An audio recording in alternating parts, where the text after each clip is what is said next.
ஓம் சாந்தி. 28/5/2024 காலை முரளி. ஓம் சாந்தி. பாப்தாதா மதுபன். பிரம்மா பாபாவோடல சிவபாபா அவதரித்து நமக்கெல்லாம் ஆசிரியராகி பாடம் எடுக்க வந்திருக்கிறாங்க. நம்மெல்லாம் இறை மாணவர்கள். அவருடைய ஞான முரளியை இப்போ நம்ம கேட்கலாம். இனிமையான குழந்தைகளே, பாபா அனைத்து சம்பந்தங்களின் அன்பினுடைய சாக்கரினா இருக்கிறாரு. எல்லா சம்பந்தங்களுடைய அன்பினுடைய சாக்கரின்னா அந்த சர்க்கரைக்கு பதில் ஒன்று சொல்லுவாங்க. அதுதான் டீ காஃபிலாம் போடுவாங்க.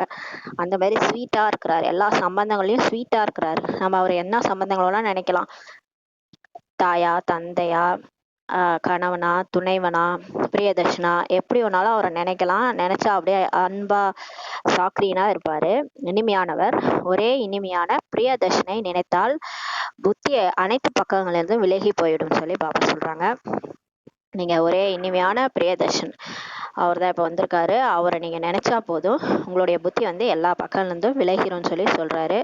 பக்தியிலே அவ்வளோ அவரை விரும்பி விரும்பி எல்லாருமே வழிபடுவாங்க. சிவன்னாலே அன்புல கண்ணீர் வந்துடும். அவர் அப்பயே அம்மை அப்பனேன்னு சொல்லுவோம். மற்றபடி அந்த சுந்தரர்லாம் கூட கல்யாணம் பண்ண போனவரை கூட்டு வந்துட்டாரு காட்சி காமிச்சு அப்படிலாம் சொல்லுவாங்க.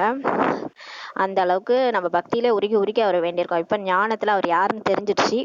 அப்ப அவரை பிரியதர்ஷனா நினைச்சீங்கன்னா உங்களுடைய புத்தி எல்லா பக்கத்துலேருந்து விளங்கிடும்னு சொல்லி பாபா சொல்றாரு. கேள்வி: கர்மாதீத ஆவறதுக்கான எளிய முயற்சி அல்லது யுக்தி என்ன சொல்லி பாபா கேக்குறாங்க. கர்மங்களை வென்ற நிலை ஆகிறதுக்கான எளிய முயற்சி, ஈஸியான முயற்சி மற்றும் யுக்தி என்னன்னா, பதில் சகோதரன் என்ற பார்வையை உறுதியாக்குவதற்கான முயற்சியை செய்யுங்கள் சொல்லி பாபா சொல்றாரு. எல்லாரையும் பார்க்கும்போது நெற்றி பூர்வத்துல ஆத்மான்னு பாருங்க. அவங்களும் சிவபாபாவுடைய குழந்தைன்னு சொல்லி பாருங்க. அப்ப நமக்கு அந்த சகோதர உணர்வு வந்துடும். அவங்க ஆத்மா சகோதரன். அவங்கள உடம்ப பார்க்காம ஆத்மாவா பார்க்கும்போது அவங்க சிவபாபாவோட குழந்தை என்ன மாதிரி அவங்களும் சிவபாபாவுடைய குழந்தைன்னு பார்க்கும்போது நமக்கு அவங்க மேல வெறுப்போ விரோதமோ எதுவுமே வராது. அந்த பார்வையை உறுதியாக்குவதற்கான முயற்சி செய்யுங்கள். புத்தியில் ஒரு பாபாவை தவிர மற்ற எல்லாத்தையுமே மறந்துருங்கன்னு சொல்லி சொல்றாரு. எந்த ஒரு தேகதாரின் சம்பந்தமும் நினைவில் வராமல் இருக்கும் போதுதான் கர்மாதீத ஆகலாம் சொல்லி சொல்றாரு. இங்க இருக்கிறவங்க மற்றவங்க எல்லாருடைய நினைப்பு நமக்கு வரக்கூடாது. ஏன்னா நம்ம என்ன பண்ணியிருக்கோம்னா, தேக உணர்வுல தேகதாரி நினைவிலே சரீரம் விட்டுருக்கணும். அதனாலதான் திரும்ப அவங்க வீட்லயே வந்து பிறந்துட்டோம். அதனாலதான் பாபா சொல்றாரு, இப்ப கடைசி பிறவி, இனிமேலும் நம்ம இங்க பிறக்க முடியாது, எல்லாருமே போய் ஆகணும், வீடு திரும்பணும். இப்ப நம்ம பாபா நினைவுல தான் சரீரத்தை விடணும். அதனால பாபா சொல்றாரு, எந்த தேகதாரி சம்பந்தமும் நினைவில் வராத அளவுக்கு கர்மாதீத அப்பதான் ஆக முடியும் சொல்றாரு. ஏன்னா அவங்கள நம்ம சகோதர ஆத்மான்னு பார்க்கும்போது அந்த மாதிரி நமக்கு வந்துரும்னு சொல்றாரு. தன்னை ஆத்மா சகோதரன் என உணர்வதுதான் முயற்சியினுடைய குறிக்கோளே ஆகும்னு சொல்லி பாபா சொல்றாரு. இப்ப பாபா நமக்கு முயற்சி பண்ண வைக்கிறாரு, ராஜயோகம் கற்பிக்கிறாரு. முக்கியமான முயற்சியே தன்னை ஆத்மான்னு உணர்ந்து எல்லாரையும் சகோதரன்ட்டு உணர்றதுதான் சொல்லி சொல்றாரு. சகோதரன் என புரிந்து கொள்வதால் தேகத்தின் மீதான பார்வை, விகார எண்ணங்கள் எல்லாமே முடிந்து போகும்னு சொல்லி சொல்றாரு. எல்லாரையும் ஆத்மா, என்னுடைய சகோதரன் அப்படின்னு புரிஞ்சுக்கிறதுனால தேகத்தின் மீதான அந்த பார்வை, நம்ம தேகத்தை பார்க்கறதுனால தான் அவங்க முகத்தை பார்க்கும்போது அவங்க என்ன இப்படி செஞ்சாங்க அப்படி செஞ்சாங்க, இவங்க எனக்கு விரோதி அப்படிலாம் நம்ம நினைக்கிறோம் இல்லையா. இவங்க என்னுடைய நண்பன், எனக்கு அவங்கள ரொம்ப பிடிக்கும் அப்படின்னு அவங்க உடம்ப பார்த்தா நம்ம சொல்றோம். ஆத்மாவை பார்க்கும்போது எதுவுமே ஞாபகம் வராது, பழைய பிறவிகள், நம்மளுடைய எந்த ஒரு அந்த விகார எண்ணங்களுமே வராது சொல்லி சொல்றாரு. இந்த பிறவிலுமே அவங்களுடனான நமக்கு ஏதாவது பிரச்சனை இருந்தா கூட அந்த எண்ணங்கள் வராது. ஏன்னா நம்ம ஆத்மாவா புள்ளியா பார்க்கும்போது எல்லாமே மறந்துருவோம். அவங்க கடவுளுடைய குழந்தைன்னு பார்க்கும்போது அந்த விகார எண்ணங்கள் கூட முடிஞ்சிரும்னு சொல்லி பாபா சொல்றாரு. ஓம் சாந்தி. டபுள் ஓம் சாந்தி சொல்றாரு பாபா. பிரம்ம பாபா, சிவபாபா 2 பேரும் சொல்றாங்க. எப்படி டபுள் என்பது குழந்தைகளாகி உங்களுடைய புத்தியில் இருக்கிறது இல்லையா. ஜானகிதாதி 3 தடவை ஓம் சாந்தி சொல்லுவாங்க. ஓம் சாந்தி, ஓம் சாந்தி, ஓம் சாந்தின்ட்டு. ஓம் சாந்தி, நான் ஆத்மா, நான் எங்கிருந்து வந்திருக்கிறேன், என்னுடைய காரியம் என்ன அப்படின்ட்டு அவங்க 3 ஓம் சாந்தி சொல்லுவாங்க. இங்கே நம்ம டபுள் ஓம் சாந்தி சிவபாபாவுக்கும் பிரம்மா பாபாவுக்கும் சொல்றோம். தந்தை கூட குழந்தைகளுக்கு தான் புரிய வைக்கின்றார். இப்ப கடவுளே வந்திருக்காரு, நமக்கு அவருடைய குழந்தைகளுக்கு தான் புரிய வைக்கிறார், ஆத்மாக்களுக்கு புரிய வைக்கிறார். முதலில் தந்தையின் மீது நிச்சயம் இருக்க வேண்டும் சொல்லி சொல்றாரு. முதல்ல இந்த பாடம் எடுக்கிறது யாரு? அவர் என்னுடைய அப்பா. அந்த நிச்சயம் இருக்கணும்னு சொல்லி சொல்றாரு. ஏனென்றால் இவர் தந்தையாகவும் இருக்கிறாரு, டீச்சராகவும் இருக்கிறாரு, குருவாகவும் இருக்கிறாரு சொல்லி சொல்றாரு. 3 ரோல் பிளே பண்றாரு. ஒரே டைம்ல யாராவது தந்தையா, டீச்சரா, குருவா இருக்க முடியுமா? லௌகீகத்துல நமக்கு தனித்தனியா இருக்கிறாங்க இல்லையா, அப்பா தனியா இருப்பாரு இளமை பருவத்துல, அப்புறம் ஆசிரியர் படிக்க வைப்பாரு, அப்புறம் வயசாயிடுச்சுன்னா 60 வயசுக்கு மேல குருவிடம் எல்லாரும் போறாங்க. ஆனா இவர் வரும்போது 3 ரூபத்திலுமே சேர்ந்து நமக்கு சேவை செய்யறாரு. பாபா வந்தாரு, வந்து ஆசிரியராகவும் தந்தையாகவும் ஆசிரியராகவும் குருவாகவும் நமக்கு சேவை செய்கிறார். சிறியவர்கள் பெரியவர்கள் அனைவருமே படிக்க முடியும் என கூறுகிறார். இப்ப வந்து பாபா சொல்றாரு, நீங்க சின்னவங்களா இருந்தாலும் சரி பெரியவங்களா இருந்தாலும் சரி இங்க வந்து என்கிட்ட படிக்கலாம்னு சொல்லி சொல்றாரு. ஏன்னா அவர் பாக்குறது ஆத்மாவை தான், உடம்ப பார்க்கல. குழந்தைகளின் மூளை நன்கு புத்துணர்வுடன் இருக்கிறது சொல்லி பாபா சொல்றாரு. இப்ப சின்ன சின்ன குழந்தைகளோட மூளை எல்லாம் சுறுசுறுப்பா இருக்கும் பாருங்க. அது ஒரு 5 வயசு 4 வயசு அந்த மாதிரி குட்டி குட்டி குழந்தைகள்லாம் நல்லா அதுங்களோட மூளை நல்லா ஒர்க் ஆகும், ஃப்ரெஷ்ஷா இருக்கும் அதுங்களுக்கு. பெரியவங்கன்னா அந்த ஓரளவுக்கு அவங்க வயசாயிடுச்சுன்னா ரொம்ப மந்தமா இருப்பாங்க இல்லையா, ஆனா சின்னவங்க நல்லா இருப்பாங்க சொல்றாரு, ஃப்ரெஷ்ஷா இருப்பாங்க. சிறியவர்கள் பெரியவர்கள் அனைவருமே ஜீவாத்மாக்கள் என்பதை குழந்தைகள் புரிந்து கொண்டனர். இப்ப நம்ம புரிஞ்சுக்கிட்டோம், எல்லாருமே இந்த உடம்புல இருக்கிற ஆத்மாக்கள்ன்ட்டு புரிஞ்சுக்கிட்டோம். ஆத்மா உடலில் பிரவேசமாகிறது பாருங்க. இந்த ஆத்மா வந்து உடம்புல பிரவேசமாயி நடிக்குது. ஆத்மா மற்றும் உடலில் வித்தியாசம் இருக்கிறது அல்லவா சொல்லி பாபா சொல்றாரு. இந்த ஆத்மா வேற, உடல் வேற. உடல்ன்றது இன்ஸ்ட்ருமெண்ட், ஆத்மான்றது அதை இயக்குற சக்தி. ரெண்டுத்துலயும் வித்தியாசம் இருக்குது இல்லையா. இப்ப கார் வேற, கார் டிரைவர் வேற. அந்த மாதிரிதான் காரு வந்து டிரைவர் இருந்தாதான் அந்த கார் ஓட்ட முடியும். அது மாதிரிதான் இந்த உடல்ன்றது கார் மாதிரி, அதை ஓட்டக்கூடிய டிரைவர் ஆத்மா. ஆத்மா இருந்தாதான் இந்த உடல் இயங்கும். ஆத்மா போயிடுச்சுன்னா, உயிர் போயிடுச்சுன்னுவாங்க, அதுக்கப்புறம் இந்த உடலே இயங்காது. அதனால பாபா சொல்றாரு ரெண்டுத்துக்கும் வித்தியாசம் இருக்குது இல்லையா. இங்க குழந்தைகளாகிய உங்களுக்கு ஆத்மா மற்றும் பரமாத்மாவுடைய ஞானம் கொடுக்கப்படுகிறது சொல்லி சொல்றாரு. இப்ப பாபா நமக்கு வந்தோடனே என்ன சொல்லுவாங்கன்னா, ஆத்மானா என்ன, அதனுடைய அது உள்ளார என்னென்ன இருக்கு, மனம் புத்தி சம்ஸ்காரம் இருக்கு, ஆத்மாவை பத்தி ஃபுல்லா சொல்லுவாங்க. அப்புறம் பரமாத்மா யாருன்றத ஞானத்தை கொடுக்கப்படுகிறது சொல்லி சொல்றாரு. அதுதான் 7 நாள் கோர்ஸ்ல முதல் பாடம் 2வது பாடம் சொல்லி கொடுப்பாங்க. ஆத்மா அழிவற்றது சொல்லி பாபா சொல்றாரு. ஆத்மாவுக்கு அழிவு கிடையாது. இந்த உடலைனா நீங்க அழிச்சிடலாம், நெருப்பாலையோ கத்தியாலேயோ எதாலையும் ஆத்மாவை அழிக்க முடியாது. ஆத்மா ஒரு சக்தி, ஆற்றல், அது அழிவற்றது. மற்றபடி உடல் இங்கே விகாரத்தில் உருவாகி இருக்கிறது சொல்லி சொல்றாரு. மற்றபடி இந்த உடல்ல ஆத்மா பிரவேசிக்குது. இந்த உடல் எங்க இருந்து உருவாச்சுன்னா, இங்க பூமியில இருந்தது 5 தத்துவங்கள் தான் இந்த உடல் உருவாயிருக்குது. அது விகாரம் மூலமா பிறந்திருக்குது சொல்லி சொல்றாரு. அங்கே பிரஷ்டாச்சாரம் என்ற பெயரே இருக்காது. சொர்க்கத்துல விகாரம்னே எதுவுமே இருக்காது. அங்க காமம் கோபம் பற்று ஆசை அகங்காரம் எதுவுமே இருக்காது. சம்பூர்ண நிர்விகார உலகம் என போற்றப்பட்டிருக்கிறது சொல்லி சொல்றாரு. சிரேஷ்டாச்சாரம் மிக உயர்ந்த நிலை மற்றும் பிரேஷ்டாச்சாரம்னா மிக மோசமான நிலை என்ற வார்த்தைகள் உள்ளதல்லவா சொல்லி சொல்றாரு. இது அனைத்து விஷயங்களையும் பாபா தான் இப்ப வந்து புரிய வைக்கிறாரு. நமக்கு இந்த மாதிரி சிரேஷ்டாச்சாரினா என்ன, பெஸ்டாச்சாரினா என்னன்னு தெரியாது முன்னாடிலாம். கடவுள் தான் வந்து இப்ப புரிய வைக்கிறாரு. ஆத்மாக்களாகிய நம்முடைய தந்தை தான் நம்மை படிக்க வைக்கிறார்ன்ற உறுதியான நிச்சயம் வந்து குழந்தைகளுக்கு ஏற்படணும்னு சொல்றாரு. இங்க பிரம்மா குமாரிகள் இயக்கத்துக்கு வந்தா யாரோ சிஸ்டர் எடுக்கிறாங்க அப்படின்னு அதை கேட்க கூடாது. கடவுளே வந்து எனக்கு பாடம் எடுக்கிறாரு, நம்மளாம் ஆத்மாக்கள், அந்த உறுதியான நிச்சயம் குழந்தைகளுக்கு இருக்கணும்னு சொல்றாரு. தந்தை புருஷோத்தம சங்கமேகத்துல தான் வராரு. இதன் மூலம் கீழான நிலையிலிருந்து புருஷோத்தமராக மாற்றுகிறார் என்பது இப்போது தெளிவாகிறது சொல்லி சொல்றாரு. இந்த கலியுகம் இறுதியில புருஷோத்தம சங்கமயுகம் சின்ன யுகம் இருக்குது. 100 வருடம் பிரம்மாவோட சிவன் அவதரிச்சு பிரம்மா மூலமா ஸ்தாபனை பண்ற நேரம் அது. ஆத்மா உத்தமமாகிற நேரம். அப்ப வராரு, கீழான நிலையில இருந்து ஆத்மாவை, புருஷனா ஆத்மா அதை உத்தமராக மாத்துறாருன்னு சொல்லி தெளிவாகுது சொல்றாரு. இந்த உலகம்தான் கீழான தமோ பிரதானமா இருக்குது, இது பயங்கரமான நரகன்னு சொல்லப்படுது சொல்லி சொல்றாரு. இப்போ நாம திரும்பி போகணும், ஆகையால் தன்னை ஆத்மான்னு உணருங்க குழந்தைகளேன்னு சொல்லி பாபா சொல்றாரு. தந்தை அழைத்து செல்வதற்காக தான் வந்திருக்காரு. ஏன்னா நம்ம தான் கூப்பிட்டோம், பதித்த பாண்டிய வாரங்கள் ஒரே துக்கமா இருக்குது, கடவுளை நீ நேரா வந்தேன்னா உன் கூட வந்துருவேன் அப்படின்லாம் சொன்னோம் இல்லையா. ஆனா அவர் வந்துட்டாரு, கூப்பிடுறாரு, வாங்க அழைத்து செல்வதற்காக வந்துக்கிறேன்றாரு. நாம் சகோதரன் என்ற உறுதியான நிச்சயத்தை ஏற்படுத்தி கொள்ளுங்கள் சொல்லி சொல்றாரு. இந்த தேகமும் இருக்கவே இருக்காது பாருங்க. பின்னால இங்க பார்த்துட்டு இருக்கிற எல்லாமே அழிஞ்சு போயிடும், தேகங்கள்லாம் இருக்கவே இருக்காது. பிறகு விகார பார்வையே முடிந்துடும் சொல்லி சொல்றாரு. நீங்க சகோதரன் பார்க்கும்போது இந்த தேகம் நீங்க பார்க்க மாட்டீங்க, அப்ப உங்களுடைய விகார பார்வை முடிஞ்சிடும் சொல்றாரு. இது மிகப்பெரிய குறிக்கோள்னு சொல்லி பாபா சொல்றாரு. இந்த குறிக்கோளை மிகவும் சிலரே அடைகின்றனர். ஆனா இந்த குறிக்கோளை எல்லாராலையும் பிராக்டிஸ் பண்ண முடியல.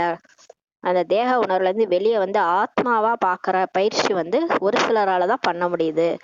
சிலர் தான் அதை அடையிறாங்க, முயற்சி பண்றாங்க, அடையிறாங்கன்னு சொல்றாரு. பிரம்மா பாபா மம்மாலாம் அந்த பயிற்சி பண்ணாங்க. அதனாலதான் லட்சுமி நாராயணன் முதல் நம்பர்ல போயிட்டாங்க, பாஸ் வித் டிஸ்டிங்ஷன் ஆயிட்டாங்க. அவங்கள அப்படியே ஃபாலோ பண்ணி நம்மளும் ஃபாலோ பண்ணணும். ஆனா இதை அடையிறது ரொம்ப கஷ்டம்ன்றாரு. கடினம் இருக்கிறது சொல்லி பாபா சொல்றாரு. கடைசியில் எந்த ஒரு பொருளுமே நினைவுல வரக்கூடாது. நம்ம இந்த உடலை விட்டு போகும்போது எல்லாருக்குமே அந்த நேரம் வரும். எப்படியாவது நம்ம இங்கேவா வாழ போறோம், நிறைய பிறவிகள் நடிச்சு நடிச்சு வந்திருக்கிறோம். ஒரு வேற வேற உடல் எடுத்து குழந்தையில இருந்து வயசாகி, குழந்தையில இருந்து வயசாயின்ட்டு நிறைய பிறவிகள் நடிச்சு மறுபிறவி இருக்குன்னா அப்ப அந்த மாதிரி நம்ம நடிச்சுதானே வந்திருக்கிறோம். இந்த கடைசி பிறவிலையும் கடைசியில நம்ம வந்து இந்த உடலை விட்டு போகும்போது நமக்கு எந்த ஒரு பொருளுமே நினைவில் வரக்கூடாது சொல்லி சொல்றாரு. இதற்குதான் கர்மாதீத நிலை என்று பெயர் சொல்லி சொல்றாரு. கர்மங்களை வென்ற நிலை அப்படி சொல்லி பாபா சொல்றாரு. இந்த தேகம் கூட அழியக்கூடியது சொல்றாரு பாபா. இந்த தேகம் கூட நம்ம ஒரு நாள் இங்க விட்டுட்டு தான் போகணும். நம்ம எப்படி வந்தோமோ தனியா தான் வந்தோம், ஆத்மாவா வந்தோம், ஆத்மாவா தான் போகணும். இந்த தேகத்தை கூட நம்ம கூட்டிட்டு போக முடியாது. இது தேகம் வீணா போயிடும், அது அழிஞ்சு போயிடும். ஆத்மா மட்டும் பறந்து பாபா கூட போயிடும். அதான் இதுல இருந்து பற்ற நீக்குங்க, அந்த தேகத்துல இருந்து கூட பற்ற நீக்குங்கள் சொல்லி பாபா சொல்றாரு. பழைய சம்பந்தத்துல பற்று வைக்காதீங்க. இப்ப நம்ம கலியுகத்துல நம்ம யார் கூட எல்லாம் வாழ்ந்துட்டு இருக்கோமோ அவங்க மேல பற்று வைக்காதீங்க. ஏன்னா அவங்க எல்லாருமே சிவபாபாவுடைய குழந்தைகள் தான். அவங்களும் பரந்தாமத்துல இருந்து நடிக்க வந்தவங்க தான், பார்ட் எடுத்து நடிக்கிறாங்க. அவங்கள வந்து கடவுள் பார்த்துக்குவாரு.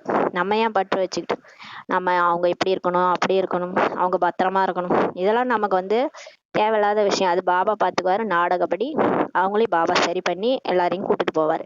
நம்ம வந்து யார் மேலேயும் பற்று வைக்க வேணாம்னு சொல்லி சொல்றாரு. ஏன்னா தேவதைகள் அப்படிதான் நடிச்சாங்க சொர்க்கத்துல. யாரும் யார் மீதும் பற்று வச்சிருக்க மாட்டாங்க. அந்த மாதிரியே இருக்கணும், இங்கேயே மாறணும்னு சொல்றாரு. நஷ்டமோக ஆகணும். இப்போது புதிய சம்பந்தத்தில் போக வேண்டும் சொல்லி பாபா சொல்றாரு. இப்ப நம்ம இந்த உடலை கூட விட்டுறணும். இந்த உடல் மேல கூட நமக்கு பற்று வரக்கூடாது. நம்மளே இங்க இந்த உடம்பே நிரந்தரம் இல்ல, ஆத்மா மட்டும்தான் அப்படின்னும் போது நம்ம மற்ற ஆத்மாக்களின் மேலேயும் மற்ற பற்று வைக்க வேண்டாம்னு சொல்றாரு. இப்போது நம்ம புதிய சம்பந்தத்துல போகணும். நம்ம இதுக்கப்புறம் சாந்தி தாமம் சிவபாபா கூட போகணும். அதுக்கப்புறம் சொர்க்கத்துல போய் நடிக்க போறோம். அந்த சம்பந்தத்துல போகணும்னு சொல்றாரு. கணவன் மனைவி என்ற பழைய அசுர சம்பந்தம் எவ்வளவு சீச்சியாக இருக்கிறது சொல்லி சொல்றாரு. இந்த கலியுகத்துல கணவன் மனைவி எல்லாம் எப்படி வாழறாங்க, அந்த மாதிரியான வாழ்க்கை நல்லாவே இல்லையா, அது சொல்றாரு. தன்னை ஆத்மா என உணருங்கள் என பாபா கூறுகின்றார். இப்ப எல்லாருமே ஆத்மான்னு உணருங்க. நீங்க அந்த உடல் கிடையாது குழந்தைகளே, நீங்க பல பிறவிகள் அந்த உடல் நினைச்சிட்டீங்க. இந்த மாதிரி பல விதமான உடல் எடுத்து நடிச்சிருக்கிறீங்க, இது கடைசி உடல், நீங்க ஆத்மா அப்படின்னு உணருங்கன்னு சொல்றாரு. இப்போது நம்ம திரும்பணும். ஆத்மா என உணர்ந்து கொண்டே இருந்தால் சரீர உணர்வே இருக்காது சொல்லி சொல்றாரு. அடிக்கடி அபியாசம் பண்ணுங்க. நம்ம நடக்கும் போதும் சமைக்கும் போதும் எந்த ஒரு வேலை செஞ்சாலும் படுத்திருந்தா கூட நான் ஆத்மா, இந்த உடம்பு கிடையாது, இந்த நெற்றி பூர்வத்துல நான் அவதரிச்சிருக்கிறேன், இந்த கடைசி உடல்ல இருக்கிறேன்ற பிராக்டிஸ் பண்ணிட்டே இருந்தீங்கன்னா உங்களுக்கு சரீர உணர்வே இருக்காது சொல்லி பாபா சொல்றாரு. கணவன் மனைவி என்ற ஈர்ப்பு விலகி போயிடும். அப்ப ஆத்மா சகோதரன் சகோதரன் பார்க்கும்போது கணவன் மனைவி என்ற உறவு கூட போயிடும். அந்த ஈர்ப்பு வந்து விலகிடும். அவங்க சகோதரன் அப்படின்ற பார்வை நமக்கு வந்துடும். அவங்களும் சிவபாபாவோட குழந்தை அப்படின்ற மாதிரி நம்ம பார்ப்போம். கடைசி காலத்துல மனைவியை நினைத்து இந்த சிந்தனையில் இறந்தால் என எழுதப்பட்டிருக்கிறது. இதுல எழுதியிருக்கு, கடைசியில மனைவியோட நினைவுல இறக்கக்கூடாது. இறந்தா என்ன ஆயிடும், இங்கேதான் வந்து அவங்க கூடயே தான் பிறந்துரும் இல்லையா, அதான் சொல்லியிருக்காங்க. ஆகையால கடைசி காலத்துல வாயில் வந்து கங்கை நீர் இருக்கணும்னு சொல்லி இந்து தர்மத்துல சொல்லியிருப்பாங்க. கடைசி நேரத்துல வாயில இறந்துட்டாங்கன்னா கங்கை நீர் ஊத்துவாங்க. அப்புறம் மகாபாரதம் ராமாயணம் எல்லாம் படிப்பாங்க பக்கத்துல உட்காந்து. கிருஷ்ணரின் நினைவு இருக்க வேண்டும் என்று கூறுகின்றார்கள். பக்தி மார்க்கத்துல சொல்லுவாங்க. கிருஷ்ணா கிருஷ்ணான்னு சொல்லிட்டு இருக்கும்போதே உயிர் போகணும்னு சொல்லி சொல்லுவாங்க. பக்தி மார்க்கத்துல கிருஷ்ணரின் நினைவு இருக்கிறது. ஆனா அவங்க வந்து கிருஷ்ணர் நினைவுல தான் உயிரை விடுறாங்க. நல்ல பக்தர்கள்லாம் அப்படிதான் உயிரை விடுவாங்க பக்தி மார்க்கத்துல. கிருஷ்ண பகவான் வாக்குன்னு சொல்லிடுறாங்கன்றாரு. ஆனா இங்கேயோ நம்ம தேகத்தை கூட நினைக்க கூடாது. கிருஷ்ணர் கூட ஒரு தேகம் தான் இல்லையா, அவரை நினைச்சிட்டு உயிரை விட்டா கூட நம்ம இங்கேதான் திரும்ப பிறந்து அடுத்த ஜென்மத்துல அவரை பக்தி பண்ணுவோம், திரும்ப கிருஷ்ண பக்தரா ஆயிடுவோம். ஆனா இங்கேதான் பிறந்துட்டு இருப்போம். திரும்ப நம்ம எங்க வந்த இடத்துக்கு போகவே முடியாது இல்லையா. அது பாபா சொல்றாரு. சாந்தி தாமத்துக்கு நம்மளால முக்தி அடைஞ்சு போக முடியாது, பிறப்பிறப்பு சூழல்ல இருந்து தப்பிக்க முடியாது. அதனால இங்கேயோ நீங்க தேகத்தை கூட நினைக்க கூடாதுன்ட்டு பாபா சொல்றாரு. தன்னை ஆத்மானு புரிஞ்சு மற்ற அனைத்துல இருந்தும் மனசை விளக்குங்கன்னு சொல்லி சொல்றாரு. அனைத்து சம்பந்தங்கள் இந்த அன்பு ஒருவருக்குள் சாக்ரீன் போல ஆகிவிடுகிறது சொல்லி சொல்றாரு. இப்ப பாருங்க, எல்லா சம்பந்தங்களின் அன்பும் அந்த ஒரே ஒருவருக்குள்ளார இனிமையா ஆகிடுது சொல்லி சொல்றாரு. அப்பான்னு நினைங்க, அப்படியே உருகும். அப்படியே அப்பா, என்னுடைய அப்பா சிவன் அப்படின்னா அப்படியே உருகும். அம்மான்னு நினைச்சு பாருங்க எப்படி உருகும். கணவன் துணைவன், என்னோட துணைவனே அவர் தான் வந்துட்டாருன்னா அப்படியே உருகும் நமக்குள்ளார. பிரியதர்ஷனா என்னை கூட்டு வந்திருக்கிறாரு அப்படின்னா அதுவும் அப்படியே அவரை நினைச்சு நினைச்சு அப்படியே உருகும். அந்த மாதிரி இனிமையா இருக்கும். ஒவ்வொரு சம்பந்தமும் நினைச்சு பாருங்க. அவ்வளோ இனிமையா இருக்கும்னு சொல்லி சொல்றாரு. அனைவருக்கும் இனிமையானவர் மற்றும் அனைவருக்கும் பிரியமானவர் பிரியதர்ஷன் ஒருவர் தான். பாருங்க, பக்தி மார்க்கத்துல இருந்தே அவரை நம்ம அப்படி தேடி தேடி அலைஞ்சிருக்கோம். கடவுள் எங்க இருக்காரு, எங்க இருக்காரு, அவரை நம்ம பார்க்கணும்லாம் எவ்வளவு பேரு காட்சி பார்க்கணும், கடவுளே என் முன்னாடி வான்னு சொல்லிலாம் வேற வேற ரூபத்துல அவரை நினைச்சிருக்காங்க, கிருஷ்ணரு, முருகருன்ட்டு. ஆனா அந்த ஒருத்தர் தான் நினைச்சிருக்கிறாங்க. ஆனா அவர் எல்லாரை விட இனிமையானவர் மற்றும் எல்லாருக்குமே பிரியமானவர் பிரியதர்ஷன் அவர் ஒருவர் தான் சொல்லி சொல்றாரு. ஆனால் பக்தி மார்க்கத்தில் எத்தனை பெயர்களை வைத்திருக்கின்றனர், பக்தி மிகவும் விஸ்தாரமாக இருக்கிறது சொல்லி சொல்றாரு. பக்தி பாருங்க, இந்து தர்மத்துல பக்தின்றதுலயே பெரிய கடல் மாதிரி இருக்குது. எத்தனை பேரை பக்தி செஞ்சிருக்காங்க, ஒவ்வொரு வீட்லயும் அத்தனை படம் இருக்கும், எல்லாரையும் வச்சு கும்பிடுவாங்க, கடைசியில ஏதாவது ஒரு சாமி காப்பாத்துன்ட்டு. ஆனா வந்து பாபா கடவுள் ஒருத்தர் தான். வெவ்வேறு தர்மத்தினர் கும்பிடுறாங்க, எல்லாருமே வெவ்வேறு பேரால சொல்லி அழைக்கிறாங்க, ஆனா கடவுள் ஒருத்தர் தான்.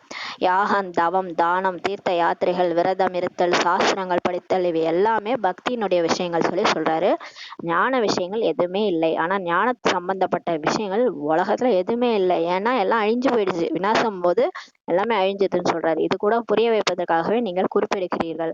இப்ப நம்ம கூட முரளில இருந்து பாயிண்ட்ஸ் எல்லாம் எழுதி வைக்கிறோம்னா, ஆனா நம்ம எழுதி வைக்கிற புக்கு கூட விநாசத்துல அழிஞ்சு போயிடும்னு சொல்றாரு.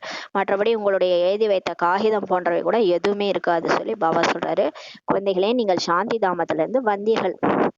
நம்ம எல்லாருமே பரந்தாமத்துல இருந்து நடிக்க வந்தோம், அமைதியாக இருந்தீர்கள் என பாபா புரிய வைக்கிறார். வந்து நடிக்க வரும்போது அமைதியா இருந்தோம், சாந்தி தாமத்துல இருந்து வந்தோம். சாந்தியின் கடலிடம் வந்து சாந்தி தூய்மையினுடைய சொத்தை நீங்கள் அடைகின்றீர்கள் சொல்லி சொல்றாரு. இப்ப நம்ம பாபா நினைச்சு நினைச்சு அமைதி கடலாக இருக்கிறார், அவர்கிட்ட இருந்து அமைதி தூய்மையை அடையிறோம். இப்போது நீங்கள் ஆஸ்தி அடைந்து கொண்டிருக்கிறீர்கள் அல்லவா, இந்த நேரத்துலதான் நம்ம எல்லாருமே சொத்து அடைஞ்சிட்டு இருக்கோம், அப்பாட்ட இருந்து சொத்து அடைஞ்சிட்டு இருக்கோம். அவரோட ஞானத்தை கேட்கிறோம், அவரை நினைச்சு நினைச்சு அவர் எப்படி இருக்கிறாரு, புள்ளியா இருக்கிறாரு, பரந்தாமத்துல இருக்காரு, நானும் அப்படிதான் இருக்கிறேன்ட்டு அவர்கிட்ட இந்த தூய்மை, சுகம், சாந்தி எல்லாமே நம்ம வாங்கிட்டு இருக்கிறோம். ஞானம் கூட எடுத்து கொண்டிருக்கிறீர்கள். இப்பதான் நம்ம அறிவை எடுத்துட்டு இருக்கிறோம், பாபாட்ட இருந்து உண்மையான அறிவு நம்ம கிடைச்சிட்டு இருக்குது. இந்த ஞானம்தான் செல்வம். செல்வத்துள் செல்வம், செவி செல்வம், அச்செல்வம், செல்வத்துல எல்லாம் தலைன்னு சொல்லுவாங்கல்ல. இந்த காகிதமா நம்ம வச்சிருக்கிற நோட்டு பணத்தை விட இந்த கேள்வி செல்வம் அவ்வளோ சிறந்த செல்வம் சொல்லி திருவள்ளுவரே சொல்லியிருக்காரு. அப்ப வந்து பாருங்க, நம்ம வந்து இந்த ஞான செல்வம் தான் இருக்கிறதுலே உயர்ந்த செல்வம். அதுவும் வந்து சிவபகவானுடைய மகா வாக்கியம், அது கடவுளே வந்து உதிர்த்த மகா வாக்கியம். இதுதான் உண்மை, இதுதான் ஞானம். இந்த ஞானம் தான் நம்ம செல்வமா சேர்த்துக்கிட்டு போறோம். இதுதான் நம்மளுடைய ஆஸ்தின்னு சொல்லி சொல்றாரு. பதவி எதிரில் இருக்கிறது. இப்ப நம்மளோட பதவி எதிரில் இருக்குது. இந்த ஞானம் எவ்வளவு படிக்கிறோமோ அவ்வளவு பதவி நமக்கு உயர்ந்த நிலையை அடைய போறோம். இந்த ஞானத்தை பாபாவை தவிர வேற யாருமே கற்றுக் கொடுக்க முடியாது சொல்லி சொல்றாரு. இது ஆன்மீக ஞானமாகும் சொல்லி பாபா சொல்றாரு. ஆன்மீக தந்தை வந்து ஆன்மீக ஞானத்தை கொடுப்பதற்காக ஒரே முறைதான் வருகிறாரு, அவரை தான் பரித பாவனர்னு சொல்லி சொல்றாங்கன்னு சொல்லி பாபா சொல்றாரு. அதிகாலையில குழந்தைகளுக்கு ட்ரில் செய்ய வைக்கின்றார். காலையில பாபாவோட நம்மளை எழுப்பிடுறாரு. எழுப்பி 3:30 4 மணிக்கு எழுந்திரிச்சு நம்ம என்ன பண்றோம், ட்ரில் செய்யறோம் இல்லையா. பரந்தாமம் எடுத்த உடனே ஆத்மான்னு உணர்ந்து பரந்தாமத்துக்கு போயிடும். ஒரு செகண்ட்ல பரந்தாமம் போயிடும், பரந்தாமத்துல சக்தி வாங்குறோம், திடீர்னு பார்த்தா சொர்க்கத்துக்கு போயிடும். இந்த மாதிரிலாம் விதவிதமான பாபா ட்ரில் நம்மளை செய்ய வைக்கிறாரு. உண்மையில இது என்ன பண்றாரு, புத்தியை வந்து நம்மளை டைவர்ட் பண்றதுக்காக, இல்லைன்னா இங்க இருக்கிற விஷயத்தையே புத்தி நினைக்கும்னுட்டு புத்திக்கு ஒரு வேலை கொடுக்குறாரு. அதான் ட்ரில் செய்ய வைக்கிறாரு. எப்படி உடலுக்கு நம்ம எக்ஸசைஸ் செய்யறோமோ அந்த மாதிரி ஆத்மாக்கு, மனசுக்கு எக்ஸசைஸ் கொடுக்குறாரு பாபா. ஏன்னா மனசு கண்டதையும் குழப்பிக்கிட்டு கவலைப்பட்டுட்டு இருக்குது இல்லையா, அதனால மனசுக்கு எக்ஸசைஸ் கொடுக்குறாரு. அதான் ட்ரில் பாபா செய்ய சொல்வாரு. ஒரு செகண்ட்ல பரந்தாமம், ஒரு செகண்ட்ல சொர்க்கம்னா நம்ம இங்க இருக்கிற விஷயங்கள்லாம் நான் நினைச்சிட்டு கவலைப்பட்டு இருக்காம டக்குன்னு பாபாட்ட போயிடுவோம். பாபா அமைதி கொடுப்பாரு. அப்படியே நம்ம ஆத்மாவை மாத்துறாரு. உண்மையில இந்த ட்ரில் என்று கூட சொல்லக்கூடாது சொல்லி பாபா சொல்றாரு. உண்மையிலே பாபா வந்து இந்த ட்ரில்லுன்னு கூட சொல்லக்கூடாது. ஏன்னா அன்பா அப்பாவை நினைக்கிறத போய் ட்ரில்லுன்னு சொல்வீங்களான்றாரு பாபா. ஏன்னா நம்ம பல காலமா அந்த மாயாட்டம் மாட்டிக்கிறதுனால அன்பா அப்பாவை நினைக்க முடியல, அதனால இந்த பிராக்டிஸ் எல்லாம் கொடுக்குறாரு. குழந்தைகளே, தன்னை ஆத்மான்னு உணர்ந்து என்னை நினையுங்கள் என்றுதான் பாபா கூறுகின்றார்.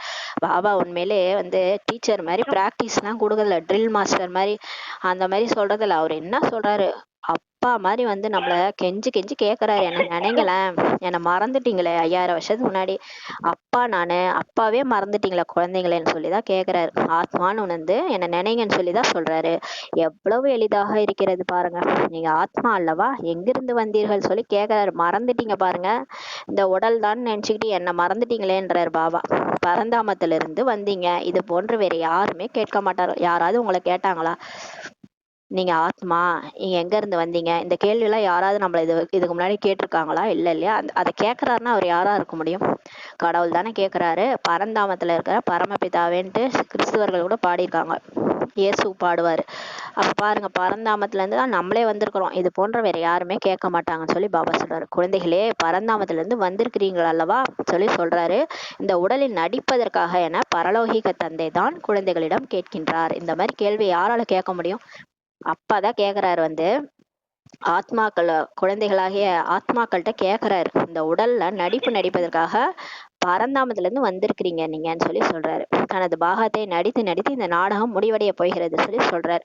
ஷேக்ஸ்பியர் கூட சொல்லியிருக்காருல, இந்த உலகமே ஒரு நாடக மேடை, நாம எல்லாம் நடிகர்கள்னு எப்பயோ சொல்லிட்டு போயிட்டாரு ஷேக்ஸ்பியர். அது உண்மைதான். நம்ம இந்த உடல்ல பல பிறவி எடுத்து எடுத்து நடிச்சிருக்கோம். அந்த ஷேக்ஸ்பியர் கூட இப்ப ஏதோ ஒரு உடல்ல நடிச்சிட்டு தான் இருப்பாரு. பருப்பிறவி எடுத்து எடுத்து எல்லா ஆத்மாக்களுமே இங்கதான் நடிச்சிட்டு இருக்கிறாங்க. அப்ப பாபா சொல்றாரு, தனது பாகத்தை நடிச்சு நடிச்சு இந்த நாடகமே இப்ப முடிவடைய போகுதுன்னு சொல்றாரு. எவ்வளவுதான் நடிச்சிட்டு இருப்பீங்க? ஒரு எண்டு வேணாமா? நீங்க மாட்டும் வந்து நடிச்சுனே இருக்கிறீங்கன்னு சொல்றாரு. ஆத்மா தூய்மை இல்லாதிருப்பதால் சரீரம் கூட தூய்மை இழந்ததாகிறது சொல்லி பாபா சொல்றாரு. இப்ப ஆத்மா தூய்மையே இழந்துருச்சு. அப்படியே சம்பூர்ண பௌர்ணமி நிலவு மாதிரி இருந்த ஆத்மா இப்ப அப்படியே அமாவாசை மாதிரி ஆயிடுச்சு. இதுக்கப்புறமா அது போய் வேற சரீரம் எடுக்கிற அளவுக்கு கூட அதுக்கு சக்தி இல்லை ஆத்மாவுக்கு. எடுத்தாலும் அதால நிம்மதியா வாழ முடியாது. அப்ப இனிமேல் நீங்க இன்னும் ஏன் இவ்வளவு நாள் இங்கேயே இருக்கிறீங்கன்றாரு. தூய்மை இழந்ததாகிறது சொல்லி சொல்றாரு பாபா. அப்படியே அது தூய்மை இல்லாத இருக்கிறதுனால சரீரம் கூட எப்படி கிடைக்கும்? அதுக்கு ரொம்ப கஷ்டமான சரீரம் தான் கிடைக்கும். இனிமே பிறவி எடுத்தா கூட சரீரம் அவ்வளவு நல்லாவே இருக்காதுன்னு சொல்றாரு கலியுகத்துல. அதனால பாபா சொல்றாரு, தங்கத்தில் கலப்படம் இருந்தால் மீண்டும் அது உருக்கப்படுகிறது சொல்லி சொல்றாரு. தங்கத்துல கலப்படம் ஆயிடுச்சுன்னா என்ன பண்ணுவாங்க? அந்த தங்கத்தை திரும்ப உருக்கிடுவாங்க. ஏன்னா அதை யூஸ் பண்ணாலும் என்ன நல்லாவே இருக்காது தங்கம். அதனாலதான் இந்த ஆத்மால கலப்படம் ஆயிடுச்சு இல்லையா? அதனால அந்த ஆத்மாவை திரும்ப ரீஃபார்ம் பண்ணணும்னு சொல்லி சொல்றாரு. திரும்ப பாபா ஆத்மாவை தூய்மையாக்கி திரும்ப ஃபர்ஸ்ட்ல இருந்து நம்ம என்ன பண்ண போறோம்? நடிக்க போறோம். அதுதான் சொல்றாரு. அந்த சன்னியாசிகள் இது போன்ற அர்த்தத்தை ஒருபோதும் புரிய வைக்க மாட்டார்கள். ஆனா சன்னியாசிகள்கிட்ட போனீங்கன்னா இந்த மாதிரி அர்த்தம் எல்லாம் சொல்லி புரிய வைக்க மாட்டாங்கன்றாரு. அவர்களை ஈஸ்வரனே அறியவில்லை. அவங்க கடவுளே அறியல. அவங்க பிரம்மத்தை தான் கடவுள்னு நினைச்சிட்டு இருக்கிறாங்க. கடவுள் புள்ளியா இருக்கிறாரு, பரந்தாமத்துல இருக்கிறாரு. அவரும் நம்மள மாதிரி ஒரு ஆத்மா. ஆனா பரம ஆத்மான்றது அவங்களுக்கு தெரியாது. தந்தையை நினையுங்கள், இதை ஏற்றுக்கொள்வதே இல்லை. நம்ம போய் சொன்னாலும் பாருங்க, அப்பான்னா எனக்கு தெரியும் அப்பன் சிவன் தான், எங்க அப்பா தான் அவருன்னு சொல்லுவாங்க. ஆனா அவர் எப்படி இருக்கிறாருன்னு சொன்னா அதை காதுலே வாங்க மாட்டாங்க. தந்தையை நினையுங்கள், அவர் நினைங்கன்னு சொன்னா அதை கேட்கவே மாட்டாங்க. என்ன சொல்லுவாங்கன்னா, எனக்கு தெரியும், நான் நினைச்சிட்டு தான் இருக்கிறேன்னு சொல்லுவாங்க. ஆனா அவர் எப்படி இருக்கிறாருன்னா அவங்களுக்கு உண்மையா தெரியாது. பிரம்மன் தான் கடவுள்னு நினைச்சிட்டு இருக்கிறாங்க. பாபா கற்றுக் கொடுப்பதை வேறு யாருமே கற்றுக் கொடுக்க முடியாது சொல்லி பாபா சொல்றாரு. இதில் தான் செயல்முறையில் உழைக்க வேண்டியிருக்கிறது சொல்லி பாபா சொல்றாரு. அப்ப பாபா சொல்லி கொடுக்குற மாதிரி வேற யாராலையும் சொல்லி கொடுக்க முடியாது. இதுதான் செயல்முறையில நம்ம உழைக்கணும்னு சொல்லி சொல்றாரு. பாபா எவ்வளவு எளிமையாக்கி ஈஸியாக்கி புரிய வைக்கிறார் பாருங்க. பதித பாவனர் சர்வ சக்திவான் படுகின்றார். அவரை தான் ஸ்ரீ ஸ்ரீ என்று கூட கூறுகின்றார்கள். மேலும் தேவதைகளுக்கு கூட ஸ்ரீன்னு சொல்றாங்க இல்லையா? ஸ்ரீ லட்சுமி, ஸ்ரீ நாராயணன். அவர்களுக்கு அழகாக இருக்கும். அவர்களுடைய ஆத்மா சரீரம் ரெண்டுமே தூய்மையா இருக்குது தேவதைகளுக்கு. அதனாலதான் அவங்க அழகா இருக்கிறாங்க. ஆத்மாவுல எதுவுமே ஒட்டாதுன்னு யாருமே சொல்ல முடியாது சொல்லி சொல்றாரு. ஆத்மால எப்படி எதுவுமே ஒட்டாது? ஆத்மால பாவ புண்ணியம் ஒட்டுறதுனாலதான் பாவ ஆத்மா புண்ணிய ஆத்மான்னு சொல்றோம் இல்லையா? பாவ சரீரம் புண்ணிய சரீரம்னு யாரும் சொல்றது இல்ல. பாவ ஆத்மா புண்ணிய ஆத்மா சொல்றாங்க. இப்ப யாராவது ஒரு பிச்சை எடுத்துட்டு இருக்கிறாங்க, பிச்சைக்காரரா இருக்கிறாங்கன்னா பாவம், இந்த ஆத்மா பாவம்னு சொல்றோம் இல்லையா? பாவ ஆத்மான்னு சொல்றோம். அப்ப போன பிறவில ஏதோ நிறைய செல்வத்தெல்லாம் இஷ்டத்துக்கு செலவு பண்ணி இழந்திருக்கிறாங்க. அதனாலதான் இந்த பிறவில பிச்சைக்காரரா கஷ்டப்படுறாங்க. அப்ப ஆத்மா செஞ்ச பாவத்தை தான் அது அனுபவிக்குது. கை கால் இல்லாம மொடமா பிறக்குறாங்கன்னா அவங்க போன ஜென்மத்துல ஏதோ தவறு பண்ணிருக்கிறாங்க. அதனாலதான் அந்த ஆத்மால அந்த பாவம் ஒட்டி இருக்குது சொல்லி சொல்றாரு. அப்ப பாவம் ஆத்மால ஒட்டாதுன்னுலாம் யாரும் சொல்ல முடியாதுன்னு சொல்லி பகவானே சொல்றாரு. ஆத்மா தான் 84 பிறவிகளை எடுக்குது சொல்லி பாபா சொல்றாரு. ஆத்மா மறுபிறவி எடுக்குதுன்றது நமக்கு தெரியும். இது காந்தியடிகளுடைய காலத்திலேயே ஒரு பொண்ணு அந்த மாதிரி அவங்களுடைய கதை கூட இருக்குது. அவங்க பேர் ஏதோ மறந்துச்சு. அந்த மறுபிறவி மறுஜென்மன்ற கதை கூட உண்மை அதுன்றத நிரூபணம் பண்ணியிருக்கிறாங்க காந்தியடிகள் காலத்திலேயே. அப்ப ஆத்மா மறுபிறவி எடுக்கிறது நிரூபணம் ஆயிருக்கு. ஆனா ஆத்மா எத்தனை மறுபிறவிகள் எடுக்குன்றது இப்ப கடவுள் சொல்லிதான் நமக்கே தெரியுது. 5000 வருஷத்துக்கு ஒரு தடவை நம்ம இந்த சக்கரம் சுத்துறோம். அதுல 84 பிறவிகளை ஆத்மா எடுக்குது. சத்தியுகத்துல இருந்து நடிக்கிற ஆத்மா 84 பிறவி மறுபிறவி எடுக்குதுன்றத பாபா நமக்கு புரிய வைக்கிறாரு. ஆனால் மனிதர்கள் புரிந்து கொள்ளாத காரணத்தினால தலைகீழாக இருக்கிறாங்க. பாபா சொல்றாரு, ஒரு தந்தை தான் வந்து சரி செய்கின்றார். இப்ப கடவுளே வந்துதான் எல்லாத்தையும் சரி செய்யறாரு. ராவணன் சரியற்றதாக தலைகீழாக நம்மளை மாற்றுகின்றான்னு சொல்லி பாபா சொல்றாரு. நம்மள சரீர உணர்வுல கொண்டு வந்து கடவுளே நம்ப முடியாத அளவுக்கு யார் பண்றது? இந்த 5 விகாரம் தான் நம்மள பண்ணிட்டு இருக்குது சொல்லி சொல்றாரு. படங்கள் உங்களிடம் இருக்கிறது. இப்ப நம்ம கிட்ட பாபா நிறைய படங்கள்லாம் சொல்லியிருக்கிறாரு. சிருஷ்டி சக்கரம், மரம், ஏணிப்படி, இதெல்லாத்தையும் கல்ப விஷம், இதெல்லாம் புரிய வைங்கன்றார். மற்றபடி இது போன்ற 10 தலைகளுடைய ராவணன்லாம் யாருமே இருக்க முடியாது.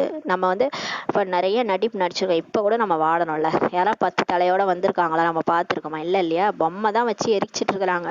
ஆனா ஏன் எரிச்சிட்டு இருக்கிறாங்கன்னு தெரியல. 10 தலைகளுடைய மனிதன் யாரையாவது நம்ம பார்த்திருக்கிறோமா? அந்த மாதிரி யாருமே கிடையாது சொல்லி பாபா சொல்றாரு. 4 கைகளுடைய விஷ்ணு, 10 தலையுடைய ராவணன், இந்த மாதிரி அந்த பக்தி மார்க்கத்துல காட்டி இருக்கிற எந்த பொம்மை மாதிரியும் நிஜமா அந்த மனுஷனுமே இது வரைக்கும் யாரும் கிடையாதுன்னு சொல்றாரு. சத்தியுகத்துல ராவணனே கிடையாது. உண்மையில இந்த ராவணன்றது 5 விகாரம் பெண்ணுக்கு, 5 விகாரம் ஆணுக்கு. அததான் 10 தலை ராவணனா காமிச்சிருக்காங்க. மாயா ராவணன். சத்தியுகத்துல இந்த 5 விகாரம் யாருக்குமே இருக்காது. அதனால அங்க ராவணனே கிடையாது. இது தெளிவாக இருக்கிறது சொல்லி சொல்றாரு. ஆனால் யார் கேட்கக்கூடியவர்களாக இருப்பார்களோ அவர்கள் இவ்விடத்தின் நாற்று என கூறுவார்கள். ஆனா இந்த விஷயங்கள்லாம் நம்ம சொல்லும் போது யார் ஆமா கரெக்ட் ஆமா கரெக்ட்னு கேக்குறாங்களோ அவங்க தேவதைகள், அவங்க இவ்விடத்தினுடைய பிராமணர்களுடைய நாத்துன்னு சொல்லப்படுது சொல்லி சொல்றாரு. சிலர் குறைவாக கேட்பார்கள், சிலர் நிறைய கேட்பார்கள். சிலர் வந்து ஞானத்தை சொன்னா நல்லா கேட்பாங்க, சிலர் குறைவாதான் கேட்பாங்கன்றாரு. ஏன்னா அவங்களோட பார்ட் அவ்வளவுதான், வரிசை கிரமம்ட்டார் பாபா. பக்தி மார்க்கத்தினுடைய விஸ்தாரம் எவ்வளவு இருக்குது பாருங்க. பலவிதமான பக்தர்கள் இருக்கிறாங்கன்னு சொல்லி பாபா சொல்றாரு. நிறைய பக்தர்கள் இருக்கிறாங்க இல்லையா? ஐயப்ப பக்தர் இருக்காங்க, முருக பக்தர் இருக்காங்க. அவங்களெல்லாம் என்ன சொல்லி நம்ம புரிய வைக்கிறது? அந்த மாதிரி விஸ்தாரமா இருக்குது பக்தி மார்க்கன்றாரு பாபா சொல்றாரு. மேலும் கன்னியர்களை கூட்டிக் கொண்டு ஓடினார்கள் என கேட்டிருக்கின்றோம். கிருஷ்ணருக்கு கூட அவ்வாறு அழைத்து சென்றார் என சொல்கிறார்கள் அல்லவா? இந்த பக்தி மார்க்கத்துல அந்த கன்னியர்களை கூட்டி கொண்டு ஓடினார். கிருஷ்ணர் வந்து 16,108 மனைவி எல்லாரையும் அழைத்து சென்றார்லாம் சொல்லியிருக்கிறாங்க இல்லையா? பிறகு இப்படிப்பட்ட கிருஷ்ணர் மீது அப்புறம் ஏன் அன்பு செலுத்துகின்றனர் சொல்லி பாபா கேட்கிறாரு. கிருஷ்ணரை வெண்ணெயை திருடினாரு, அப்புறம் சேலைய எல்லாம் ஒழிச்சு வச்சுக்கிட்டாரு, 16,108 பேரை கல்யாணம் பண்ணினாருன்ட்டு எவ்வளவு அவதூறு பரப்பி இருக்கிறீங்க. அப்புறம் ஏன் அவரை வந்து அவர் கிருஷ்ணர்னா அப்படியே உருகுறீங்க? கிருஷ்ணர் மாதிரி எனக்கு ஒரு கணவன் வேணும், கிருஷ்ணர் மாதிரி எனக்கு குழந்தை வேணும். அவர் தான் அப்படிப்பட்டவர் இல்ல. அவரை எவ்வளவு கேவலமா படுத்திருக்கிறீங்க, புகழரன் நினைச்சு இகழ்ந்திருக்கிறீங்க. ஆனா அவர் மேல ஏன் அவ்வளவு அன்பு செலுத்துறீங்கன்னு சொல்லி பாபா கேக்குறாரு. ஏன் பூஜை செய்கின்றனர்? கிருஷ்ணர் முதல் இளவரசர் சொல்லி பாபா சொல்றாரு. ஏன் அவருக்கு பூஜை செய்யறோம் அப்படின்னா, உண்மையிலே பக்தி மார்க்கத்துல சொன்ன விஷயம்லாம் உண்மை கிடையாது. அவர் வெண்ணையை திருடினாருன்னா அவர் ஞானன்ற வெண்ணையை திருடினாரு. இப்ப பாபா சொல்ற ஞானத்தை கடைஞ்சு கடைஞ்சு கடைஞ்சு அந்த வெண்ணையை வந்து உலக ராஜ்யத்தை அவர் வென்றாரு. 16,108 கிருஷ்ணர்கள் இருக்கிறாங்க. உண்மையிலே 108 கிருஷ்ணர் இருக்கிறாங்க. 16,108 பேரு பாபாவால செலக்ட் பண்ணப்பட்ட குழந்தைகள், பாஸ் ஆகி போனவங்க 16,108 பேர். அது எல்லாமே தவறா சாஸ்திரத்துல சொல்லி வச்சுட்டாங்க. அவர் வந்து சேலையை திருடினாரு அப்படின்னா தேகாபிமானத்தை திருடினாரு, அததான் அப்படி சொல்லிட்டாங்க. சிவபாபா தான் பண்ணாரு, ஆனா கடைசியில எல்லாத்தையுமே கிருஷ்ணர் மேல பழி ஆயிடுச்சு. இந்த மாதிரி விஷயங்கள் எல்லாமே குப்தமா அந்த நிறைய பக்தி மார்க்கத்துல சிலதெல்லாம் மாவுல உப்பு கலந்த மாதிரி உண்மைகள் இருக்குது. அதை வந்து நம்ம நல்லா யோசிச்சு புரிஞ்சு அதை நிறைய கடையும் போதுதான் புரியும். ஓ, இதனாலதான் இந்த விஷயம் பக்தி மார்க்கத்துல சொல்லியிருக்காங்களா அப்படின்றது உண்மையான அறிவே நமக்கு அப்பதான் புலப்படும்.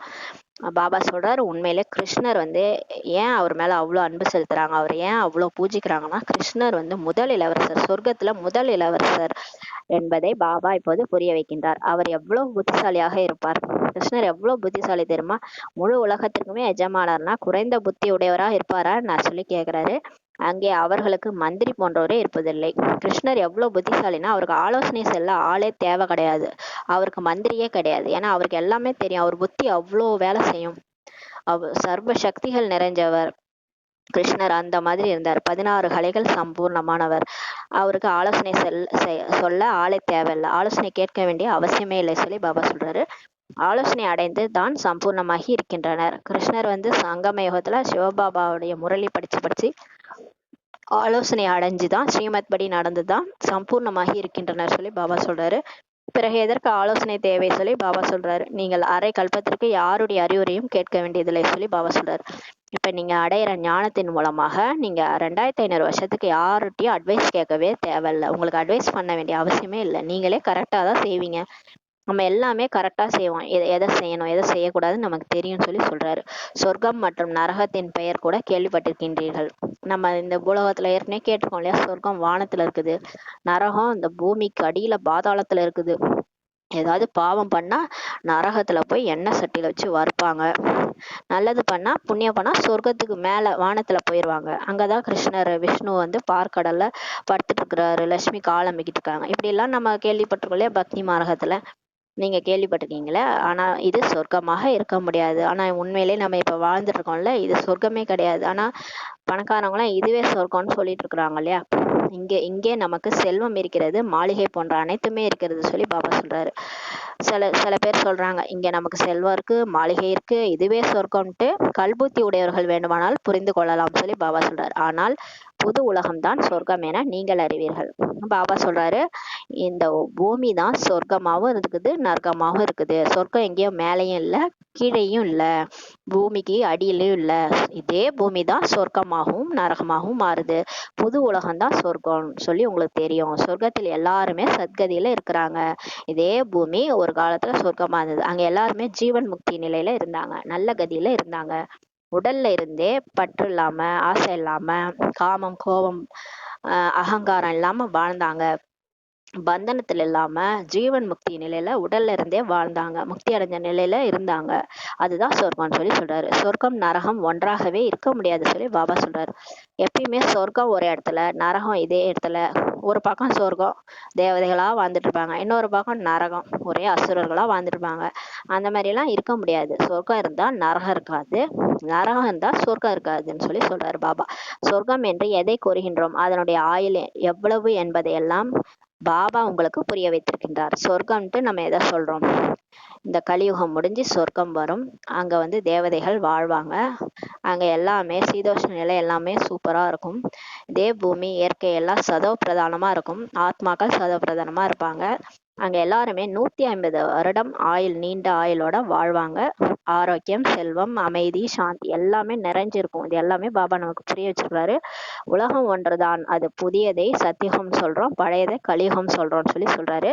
இப்போது பக்தி மார்க்கமே முடிய போகிறது சொல்லி சொல்றாரு பாபா. பக்திக்கு பிறகு ஞானம் வேண்டும். பக்தியில நம்ம கடவுளை தேடுறோம், கடவுள் கிடைச்சிடுறாரு, ஞானம் கொடுக்குறாரு. ஞானம் கண்டிப்பா இப்ப கிடைக்குது. ஞானம்ன்றது ஆத்மான்னு புரிதல், தன்னை ஆத்மான்னு புரிஞ்சு பரமாத்மாவை நினைக்கிறது தான் ஞானம். அனைத்து ஜீவாத்மாக்களும் பாகத்தை ஏற்று நடிச்சு தூய்மையின்றி இருக்கிறார்கள் சொல்லி பாபா சொல்றாரு. இப்ப எல்லாருமே ஆத்மாக்கள் உடல்ல இருக்கிற ஜீவாத்மாவா இருக்கிறாங்க. பாகத்தை ஏற்று நடிச்சு என்ன ஆயிட்டாங்கன்னா தூய்மையின்றி ஆயிட்டாங்க. ஏன்னா அவங்களுக்கு உண்மையே மறந்து போயிடுச்சு. போன கல்பத்துல பாபா சொன்ன உண்மை மறந்து போயிட்டு இப்ப திரும்ப வந்து பாபா உண்மையை சொல்லிட்டு இருக்கிறாரு. சத்தியம் சிவம் சுந்தரம் இதையும் பாபா தான் புரிய வைக்கின்றார். நீங்கள் சுகம் அதிகமாக அடையிறீங்கன்னு சொல்லி சொல்றாரு. 3/4 சுகம் நம்ம அடையிறோமா பாருங்க. நம்ம வந்து சத்தியுகத்துல இருந்து நடிக்கிறோம், சொர்க்கத்துல இருந்து நடிச்சு வச்ச நம்ம கலியுகம் இறுதி வரைக்குமே ஜாலியா தான் இருந்திருக்கிறோம். 3/4 சுகம் அடையிறோம், 1/4 தான் துக்கமே நம்ம அடையிறோம்னு சொல்லி பாபா சொல்றாரு. கலியுகத்துல கடைசி ஒரு 2-3 பிரிவுல தான் துக்கம் ஜாஸ்தி, அப்பதான் கடவுளை தேடும். இதிலும் தமோ பிரதானமாகும் போதுதான் துக்கம் அதிகமாயிருதுன்னு சொல்லி பாபா சொல்றாரு. பாதியாக இருந்தால் ஆனந்தம் எப்படி இருக்கும் சொல்லி பாபா சொல்றாரு. சொர்க்கத்துல துக்கத்தின் பெயர் அடையாளமே இருக்காது எனும் போதுதான் ஆனந்தம் உண்டாகிறது சொல்லி சொல்றாரு. துக்கம் பாதி சுகம் பாதின்னு இருந்தா ஆனந்தம் எப்படி வரும்? சொர்க்கத்துலதான் துக்கம்ன்ற பேரே இருக்காது. துக்கம்னா என்னன்னு கேட்பாங்க தேவதைகள். துக்கமா அப்படின்னா என்ன, அது எந்த கடையில கிடைக்கும்னு கேட்பாங்க. ஆனந்தமா இருப்பாங்க எல்லாரும் சொல்றாரு பாபா. அப்போதுதான் சொர்க்கத்தை நினைவு செய்கிறார்கள். அதனால தானே இப்ப பக்தி மார்க்கத்துல எல்லாம் சொர்க்கத்தை நினைவு செய்யறாங்க இல்லையா? ஏன் அதை நினைவு செய்யறாங்க? ஏன்னா அங்க ஜாலியா இருக்க முடியும், ஆனந்தமா இருக்க முடியும், அதனாலதான் நினைவு செய்யறாங்கன்றாரு. இது புது உலகம் மற்றும் பழைய உலகத்தின் எல்லையற்ற விளையாட்டுன்னு சொல்லி பாபா சொல்றாரு. இது என்னன்னா சொர்க்கம் நரகத்தினுடைய ஒரு விளையாட்டுன்னு சொல்லி சொல்றாரு. இதை யாருமே புரிந்து கொள்ள முடியாது. இது வந்து சிவனின் திருவிளையாடல்னு சொல்லுவாங்கல்ல, அது அப்படின்னு ஒரு படம் கூட எடுத்திருக்கிறாங்க, சிவனின் திருவிளையாடல். அத பார்வதி வந்து நடிக்க வந்துருவாங்க, அவர் பின்னாடியே சிவன் தேடிட்டு வருவார். பூலோகத்துல எங்கேயோ பிறந்துருவாங்க, சிவன் தேடி கண்டுபிடிச்சி கூட்டு போவார். அந்த கதை தான் இது, நம்மளோட கதை தான் இது. இப்போ ஆத்மாக்கள்லாம் இறங்கி வந்து நடிக்க வந்துட்டோம், மறந்து போயிட்டோம் நம்ம தான் பார்வதின்ட்டு. இப்ப சிவனே வந்து நம்மளை கூட்டு போக வந்திருக்கிறாரு. இதை யாராலையும் புரிஞ்சு கொள்ளவே முடியாது சொல்லி பாபா சொல்றாரு. பாபா பாரதவாசிகளுக்காக தான் புரிய வைக்கின்றார். முக்கியமா பாரதவாசிகள் தான் பாபா புரிய வைக்கிறாரு. மற்ற எல்லாருமே அரைக்கல்பமாக தான் வராங்க. 2500 வருஷத்துக்கு மேலதான் அந்த பாரதவாசிகள் அந்த சத்தியுகம் திரேதாயுகத்துல நடிக்கிறாங்க. அவங்கதான் இப்ப ஹிந்து தர்மத்துல எல்லாரும் இருக்கிறாங்க. மற்றவங்க எல்லாம் இந்த கிறிஸ்துவ தர்மம் மற்ற தர்மங்கள் எல்லாம் 2500 வருஷம் அரைக்கல்பத்துக்கு அப்புறம் தான் வராங்க இல்லையா. அதனால அவங்களுக்கெல்லாம் பாபா சொல்ல வரல. அரை கல்பத்தில் நீங்கள் மட்டுமே சூரிய வம்சம் மற்றும் சந்திர வம்சத்துல இருக்கிறீங்கன்னு சொல்லி சொல்றாரு. நீங்கள் தூய்மையாக இருப்பதனால் உங்களுடைய ஆயுள் கூட அதிகமாகிறது சொல்லி பாபா சொல்றாரு. இப்ப நம்ம தூய்மையாகிறதுனால நம்மளோட ஆயுள் கூட அதிகமாகும் சொல்றாரு பாபா. மேலும் உலகம் கூட புதியது, அங்கே அனைத்தும் புதியது. சொர்க்கத்துல நம்மளோட ஆயுள் அதிகமாகும், உலகம் புதுசா இருக்கும், எல்லாமே புதுசா இருக்கும். தானியம், தண்ணீர், பூமி எல்லாமே புதுசாயிடும்ன்றாரு. இன்னும் சில இப்படி இப்படி இருக்கும்ட்டு குழந்தைகளாகிய உங்களுக்கு கூட காட்சி செய்து கொண்டே இருப்பாரா பாபா. காட்சி காட்டிக்கிட்டே இருப்பாராம். சாட்சாத்காரமும் காட்டிக்கிட்டே இருப்பாராம். இப்படி இருக்கும் அப்படி இருக்கும் நமக்கே காட்சி கிடைக்கும்ன்றாரு. ஆரம்பத்தில் கூட ஏற்பட்டது இதே மாதிரி பிரம்மா பாபா உடல்ல சிவபாபா வரும்போது ஆரம்பத்துல ஒரு 14 வருஷம் தபஸ்யா பண்ணாங்க. அப்ப எல்லாருக்குமே காட்சி கிடைச்சது. வந்த தாதிகள் யார் வந்தாலும் பிரம்மா பாபா பார்த்தோன்னே காட்சி கிடைக்கும். சத்தியுகத்தோட காட்சிகள், அங்க அந்த சூபி ரசம் அருந்துறது எல்லாமே காட்சி கிடைக்கும். பிறகு கடைசியிலும் கூட இதே மாதிரி காட்சிகள் காட்டுவார் பாபா, நடக்கும் சொல்லி சொல்றாரு. அருகாமையில் வரும்போது குஷியும் ஏற்படும். இப்ப நம்ம ஏதாவது ஒரு ஊருக்கு போறோம், டூர் போறோம்னா அந்த வீடு அந்த இப்போ ஒரு ஊட்டிக்கு போறோம்னா அந்த ஊட்டி கிட்ட நம்ம போகும்போது ஊட்டி வந்துச்சுன்னு ஒரு சந்தோஷம் வரும் இல்லையா. அந்த மாதிரி நீங்க அருகாமையில போகும்போது உங்களுக்கு குஷி வரும். சொர்க்கம் வந்துருச்சுன்ற அந்த உணர்வு வரும்போது சந்தோஷம் வரும்னு சொல்றாரு. ஏன்னா நம்ம இந்த கலியுகம் முடிஞ்சு போச்சு, சொர்க்கம் கிட்டக வந்துருச்சுன்ட்டு 5000 வருஷம் அந்த முடிவுல நமக்கு சந்தோஷம் வரும்னு சொல்லி சொல்றாரு. மனிதர்கள் வெளிநாட்டிலிருந்து தமது நாட்டிற்கு வரும்போது குஷி ஏற்படுகிறது அல்லவா. இப்ப வெளிநாட்டினர் பாருங்க, எங்கேயாவது வெளிநாட்டுக்கு போயிட்டாங்கன்னா மனிதர்கள் இந்தியாவில இருந்து வெளிநாட்டுக்கு போயிட்டாங்கன்னா வெளிநாட்டுல இருந்து இந்தியாவுக்கு திரும்பி வரும்போது நம்ம வீட்டுக்கு வந்துட்டோம்னு எவ்வளவு குஷி வரும் இல்லையா. அந்த மாதிரி ஒரு குஷி வரும் சொர்க்கம் வரும்போதுன்னு சொல்லி பாபா சொல்றாரு. யாராவது வெளியில் எங்கேயாவது இறந்து விட்டாலும் கூட விமானம் மூலமா தங்கள் நாட்டிற்கு கொண்டு வருகிறாங்க இல்லையா. ஏன்னா அவங்க நாட்டுலதான் அந்த அடக்கம் பண்ணணும்னு சொல்லுவாங்க. எல்லாவற்றையும் விட முதல் தரமான தூய்மையிலும் தூய்மையான பூமியே பாரத பூமி தான் சொல்றாரு. பாரதத்திலும் பெருமையை குழந்தைகளாகிய உங்களை தவிர வேற யாருமே அறியவில்லைன்னு சொல்லி சொல்றாரு. இப்ப பாரத நாட்டினுடைய பெருமை நமக்கு தான் தெரியும் இல்லையா. நம்ம அந்த நேஷனல் ஆந்தம் பாடும் போதே நமக்கு புல்லரிக்கும். ஏன்னா பாரதத்தினுடைய பெருமையே நமக்கு தான் தெரியும்னு சொல்லி பாபா சொல்றாரு. அதனாலதான் பாரத மாதா கி ஜெயின் பாடியிருக்காங்க இல்லையா. உலக அதிசயம் இருக்கிறது அல்லவா, அதனுடைய பெயரே சொர்க்கம் தான் சொல்றாரு. நீங்க இங்க சொல்றீங்களே 7 உலக அதிசயங்கள், தாஜ்மஹால் அதெல்லாம் சொல்றீங்களே, அந்த பீசா டவர் ஏதேதோ சொல்லுவாங்க, அந்த டவர் அதெல்லாம் உலக அதிசயம் சொல்லுவாங்க. அதோட உலக அதிசயம் பாருங்க, அதுதான் சொர்க்கம்னு சொல்லி பாபா சொல்றாரு. அவர்கள் காண்பிக்கக்கூடிய அதிசயங்கள் நரகத்தினுடையது. அவங்க காட்டுற அதிசயம் எல்லாம் நரகத்தினுடைய அதிசயங்கள். இந்த தாஜ்மஹால், அந்த சாய்ந்த கோபுரம் இதெல்லாம் உலக அதிசயம்ட்டு சொல்லிட்டு இருக்கிறாங்க. அதெல்லாம் நரகத்தினுடைய அதிசயம். நரகத்தினுடைய அதிசயம் எங்கே, சொர்க்கத்தினுடைய அதிசயம் எங்கேன்னு சொல்லி பாபா சொல்றாரு. இரவு பகல் வித்தியாசம் இருக்கிறது. நரகத்தின் அதிசயங்களை பார்ப்பதற்காக பல மனிதர்கள் செல்கின்றனர். அந்த சாய்ந்த கோபுரம், தாஜ்மஹால் பார்க்கறதுக்குலாம் எவ்வளவு பேர் போறாங்க. எவ்வளவு நிறைய கோயில்கள் இருக்கிறது. அங்கே கோவிலே இருக்காது. சொர்க்கத்துல கோயிலே இருக்காது சொல்லி பாபா சொல்றாரு. இயற்கையான அழகு இருக்கிறது சொல்லி சொல்றாரு. மனிதர்கள் மிகவும் சிலரே இருப்பார்கள். சொர்க்கத்துல கொஞ்சம் பேர் தான் இருப்பாங்க. வாசனை போன்றவற்றிற்கு கூட அவசியமே இல்லை சொல்லி சொல்றாரு. சொர்க்கத்துல வாசனை திரவியம்லாம் அங்க ஊதுவத்தி எல்லாம் தேவையில்லை சொல்றாரு. ஒவ்வொருவருக்கும் தனக்கென்று முதல் தரமான தோட்டம் இருக்கிறது, முதல் தரமான மலர்கள் இருக்கிறது சொல்லி சொல்றாரு. அங்கே வீசக்கூடிய காற்று கூட முதல் தரமானதாக இருக்கும். அங்க பாருங்க, நம்ம போயிட்டோம்னா நம்ம வீடே தனித்தனியா அவங்கவுங்களுக்கு மாளிகை இருக்கும். அவங்கவுங்களுக்குன்னு முதல் தரமான தோட்டம் இருக்கும், முதல் தரமான மலர்கள், ஃபர்ஸ்ட் கிளாஸான மலர்கள் இருக்கும். அங்க வீசக்கூடிய காத்து கூட அவ்வளோ ஃப்ரெஷ்ஷா இருக்கும். இங்க பாருங்க, காத்துலயே மாசு இருக்கும். காத்துலதான் கொரோனா பரவும், காத்துலதான் எல்லா வியாதியும் பரவும். ஆனா இங்க பாருங்க, அங்க பாருங்க, சொர்க்கத்துல காற்று கூட அவ்வளவு நறுமணம் மிக்கதா முதல் தரமானதாக இருக்கும் சொல்றாரு. வெயில் போன்றவை ஒருபோதும் நம்மளை துன்புறுத்தாது. சொர்க்கத்துல எப்போதுமே வசந்த காலமா இருக்கும். இங்க பாருங்க, வெயில் கொளுத்துது, கொஞ்ச நேரம் கூட நம்மளால முடியல, வேர்த்து வேர்த்து கொட்டுது. அங்க பாருங்க அப்படி இருப்போம், அந்த மாதிரியான உடல்ல இருப்போம். ஆனா வெயிலே இருக்காது, வசந்த காலமாகவே எப்போதும் இருக்கும்னு சொல்றாரு. ஊதுவத்தியின் அவசியம் கூடவே இருக்காது. அங்க ஊதுவத்தி ஏத்தணும், அங்க துர்நாற்றம் வீசும் அப்படிலாம் கிடையாது. இங்க நம்ம ஊதுவத்தி ஏத்தனாலே அங்க ஊதுவத்தி ஏத்த வேண்டிய அவசியமே கிடையாது. சொர்க்கத்துல மலர்ற மலர்கள் வந்து உலகம் ஃபுல்லா அந்த வாசனை வீசும். சொர்க்கத்தின் பெயரை கேட்கும் போதே வாயில் நீர் ஊறுகின்றது அல்லவா சொல்லி பாபா கேக்குறாரு. இதெல்லாம் நம்ம கேட்கும் போதே நம்ம வாயில எச்சில் ஊறுது. அப்படி இருக்கும் சொர்க்கம்ன்றாரு. இது போன்று சொர்க்கத்தில் உடனே செல்வோம் என்றால் நீங்கள் கூறுகின்றீர்கள். நம்ம இதை கேட்ட உடனே நமக்கு என்ன தோணுது, நாங்க உடனே போவோம் சொர்க்கத்துக்குன்னு சொல்றோம் இல்லையா. அதனாலதான் அந்த பக்தி மார்க்கத்துல கூட ஞாபகார்த்தமா வைகுண்ட ஏகாதேசி கொண்டாடுவாங்க. வைகுண்ட வாசல் திறக்கும் போது சொர்க்க வாசல் திறப்பாங்க. காலையில ஓடுவாங்க பாருங்க சொர்க்க வாசல் திறக்கும் போது. அது எதனுடைய ஞாபகார்த்தம்? நம்ம சொர்க்கத்துக்கு போக போற ஞாபகார்த்தம் தான் அது. ஏனென்றால் சொர்க்கத்தை நீங்கள் அறிந்துள்ளீர்கள் சொல்லி பாபா சொல்றாரு. இந்து தர்மத்துல மட்டும்தான் அப்படி அடிச்சுக்குவாங்க வைகுண்ட ஏகாதேசிக்கெல்லாம். இருப்பினும் இப்போது நாம் எல்லையற்ற தந்தையுடன் இருக்கின்றோம். இப்போ நம்ம கடவுளே கிடைச்சிட்டாரு, அவரோட நம்ம இருக்கிறோம். தந்தை இப்போது படிக்க வைக்கின்றார். இது போன்ற வாய்ப்பு பிறகு கிடைக்கவே கிடைக்காது என மனம் கூறுகிறது. பாருங்க, சொர்க்கத்துக்கு போனா என்ன, சொர்க்கத்துல நம்ம தேவதைகளோட தான் வாழ்வோம். ஆனா கடவுள் அங்க இருப்பாரா? கடவுள் இந்த மாதிரி நம்மளை படிக்க வைப்பாரா? இது போன்ற வாய்ப்பு எங்குமே கிடைக்காது, பிறகு கிடைக்காதுன்னு நம்ம மனசு சொல்லுதுன்னு சொல்லி பாபா சொல்றாரு. இங்கே மனிதர்கள் மனிதர்களை படிக்க வைக்கின்றார்கள், அங்கே தேவதைகள் தேவதைகளை படிக்க வைப்பாங்க. ஆனா இங்கேயோ நமக்கு யார் படிக்க வைக்கிறாங்க? நம்ம ஆத்மாவுடைய தந்தை, சொந்த தந்தை பாபா வந்திருக்கிறாரு. சிவபாபாவே வந்து நம்மள படிக்க வைக்கிறாரு. பாருங்க எவ்வளவு ஒரு பாக்கியம் நம்ம செஞ்சிருக்கோம். இரவு பகல் வித்தியாசம் இருக்கிறது சொல்லி பாபா சொல்றாரு. எவ்வளவு குஷி ஏற்பட வேண்டும். கடவுளே நம்மளை படிக்க வைக்கிறாருன்னா எவ்வளவு குஷி ஏற்படும் சொல்லி பாபா சொல்றாரு.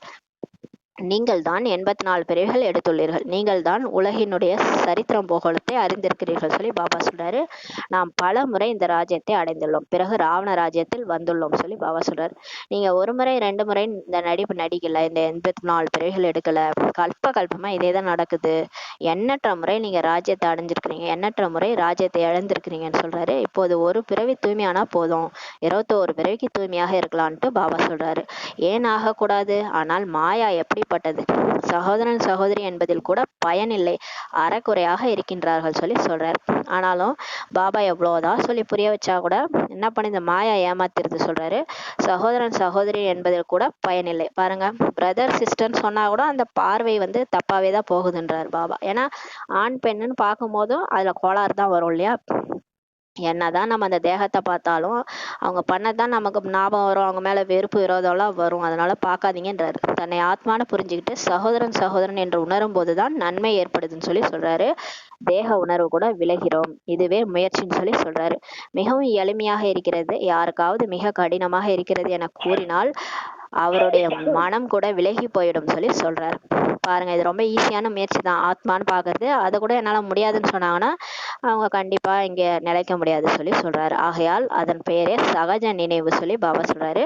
இந்த மாதிரி நினைக்கிறது தான் சகஜ நினைவு. நீங்க இந்த மாதிரி நீங்க பார்வையை மாற்றும் போது ஈஸியா பாபாவும் உங்களுக்கு நினைவுக்கு வருவாருன்னு சொல்றாரு. ஞானம் கூட சகஜமானது தான். 84 பிறவின் சக்கரத்தினை அறிந்து கொள்ள வேண்டும் சொல்லி பாபா சொல்றாரு. நமக்கு ஞானம் என்ன தெரியுமா? ஆத்மான்னு நினைச்சு பரமாத்மான்னு நினைக்கிறது. ஆத்மா கடந்து வந்த பாதை, அது எத்தனை பிறவி எடுத்தது, அந்த சக்கரத்தை சுத்தணும். இதுதான் ஞானம். முதலில் பாபாவின் அறிமுகத்தை கொடுக்கணும்னு சொல்றாரு. நம்மளாம் ஆத்மா, நம்மளுடைய அப்பா பரம்பிதா பரமாத்மான்ற அறிமுகத்தை கொடுக்கணும். பாபாவின் நினைவினால் தான் ஆத்மாவினுடைய துருவே நீங்கும் சொல்லி பாபா சொல்றாரு. பரமாத்மாவை நினைச்சாதான் ஆத்மால பதிவாயிருக்கிற அந்த பாவ கர்மங்கள் நீங்கும்னு சொல்றாரு. தூய்மையான உலகத்தின் ஆசையை அடைவார்கள். அப்பதான் அவங்க தூய்மையான உலகத்தினுடைய சொர்க்கத்தினுடைய ஆசையை அடைய முடியும்னு சொல்றாரு. முதலில் பாபாவை நினையுங்கள், பாரதத்தின் பழமையான யோகம் என்கிறார்கள். பாபா சொல்றாரு, முதல்ல என்ன நினைங்க, பாரதத்தினுடைய பழமையான யோகம்னு சொல்றாங்களே, இதன் மூலம்தான் பாரதத்திற்கு விஸ்வத்தினுடைய ராஜ்ய பதவியே கிடைக்குதுன்னு சொல்லி சொல்றாரு. இந்த ராஜ யோகம் பழமையான யோகம்னு பாடப்படுது இல்லையா, அந்த யோகத்தின் மூலமா தான் உலக ராஜ்யமே கிடைக்குதுன்னு சொல்றாரு. பழமை என்றால் எத்தனை வருடங்கள் ஆனது? லட்சக்கான வருடங்கள்ன்ட்டு சொல்றாங்க சாஸ்திரத்துல. ஆனா பாபா சொல்றாரு 5000 வருடம் தான்ட்டு உங்களுக்கு தெரியும். அதே ராஜயோகத்தை மீண்டும் பாபா இப்ப கற்பிச்சுட்டு இருக்கிறாரு. இதில் குழப்பமடைய எதுவுமே இல்லை சொல்லி பாபா சொல்றாரு. ஆத்மாக்களாகிய உங்களுடைய இருப்பிடம் எங்கே என கேட்கப்படுகிறது. நம்முடைய இருப்பிடம் பூர்வ மத்திய என கூறுவார்கள் சொல்லி பாபா சொல்றாரு. நம்ம கேட்கறோம், ஆத்மாக்கள் உங்களுடைய இருப்பிடம் எங்கன்னு பாபா கேட்கும் போது நம்ம என்ன சொல்லணும்? புருவ மத்தின்னு சொல்லணும் சொல்றாரு. அங்கதான் நான் உட்கார்ந்துருக்கிறேன், நான் ஆத்மா புருவ மத்தியில உட்கார்ந்துருக்கிறேன், இந்த உடலை ஏற்கிற சக்தி நான், எனவே ஆத்மாவை தான் பார்க்கணும்னு சொல்றாரு. இந்த ஞானம் இப்போது உங்களுக்கு கிடைக்குது சொல்லி பாபா சொல்றாரு. பிறகு அங்கே ஞானத்தின் அவசியமே இருக்காது. நம்ம சொர்க்கத்துக்கு போயிட்டோம்னா நீ ஆத்மான்ட்டு பாபாலாம் வந்து பாடம் எடுக்க மாட்டார். ஏன்னா நமக்கே தெரியும், நான் ஆத்மா இந்த உடல்ல இருக்கேன், தேவதை உடல்ல இருக்கிறேன், இந்த சரீரத்தை 150 வருடம் கழிச்சு இந்த சரீரத்தை விட்டு வேற தேவதை உடல் எடுப்பேன்ற ஞானம் அவங்களுக்கு இருக்கும். அங்க இந்த ஞானத்தினோட அவசியம் எல்லாம் இருக்காது. ஏன்னா நம்ம சத்கதி அடைஞ்சு போயிடுறோம். கடைசியா இந்த உடலை விட்டு போகும்போது ஆத்மா உணர்வுல இந்த உடலை விட்டு போயிருவோம். அப்ப அங்க யாருக்குமே தேவதைகளுக்கு ஞானம் தேவையில்லைன்னு சொல்லி சொல்றாரு. முக்தி ஜீவன் முக்தி பெற்று விட்டால் முடிந்தது சொல்லி பாபா சொல்றாரு. முக்தி அடைஞ்சிட்டீங்க, உடல்ல இருந்தே ஜீவன் முக்தி அடைஞ்சிட்டீங்கன்னா முடிஞ்சிடுச்சு, டிராமா முடிஞ்சிடும்ன்றாரு. முக்தியில் இருப்பவர்கள் கூட தனது நேரத்தில் ஜீவன் முக்தியில் வந்து சுகம் பெறுவார்கள் சொல்லி சொல்றாரு. இங்க யாரெல்லாம் முக்தி அடைஞ்சு போனாங்களோ அவங்க கூட அவங்கவுங்க நேரத்துல வந்து உடல்ல வந்து ஜீவன் முக்தி அடைஞ்சு வந்து சுகம் அடைவாங்க. துவாபரகத்துல இருந்து வரவங்க கூட தன்னுடைய நேரத்துல வந்து நடிப்பு நடிப்பாங்க. அப்ப கூட ஜீவன் முக்தியில வந்துதான் சுகம் அடைவாங்க. எடுத்த உடனே பிறப்பு பிறக்கும் போது அவங்க வந்து ஜாலியா தான் இருப்பாங்க, சதோ பிரதான நிலையில தான் நடிப்பு நடிப்பாங்க. கடைசியா தான் துக்கம் வந்து எல்லாருக்குமே இந்த கலியுக இறுதியில தான் துக்கம் அதிகரிக்கும்னு சொல்லி சொல்றாரு. அனைவரும் முக்தி வழியாக ஜீவன் முக்தியில வருவாங்கன்னு சொல்லி பாபா சொல்றாரு.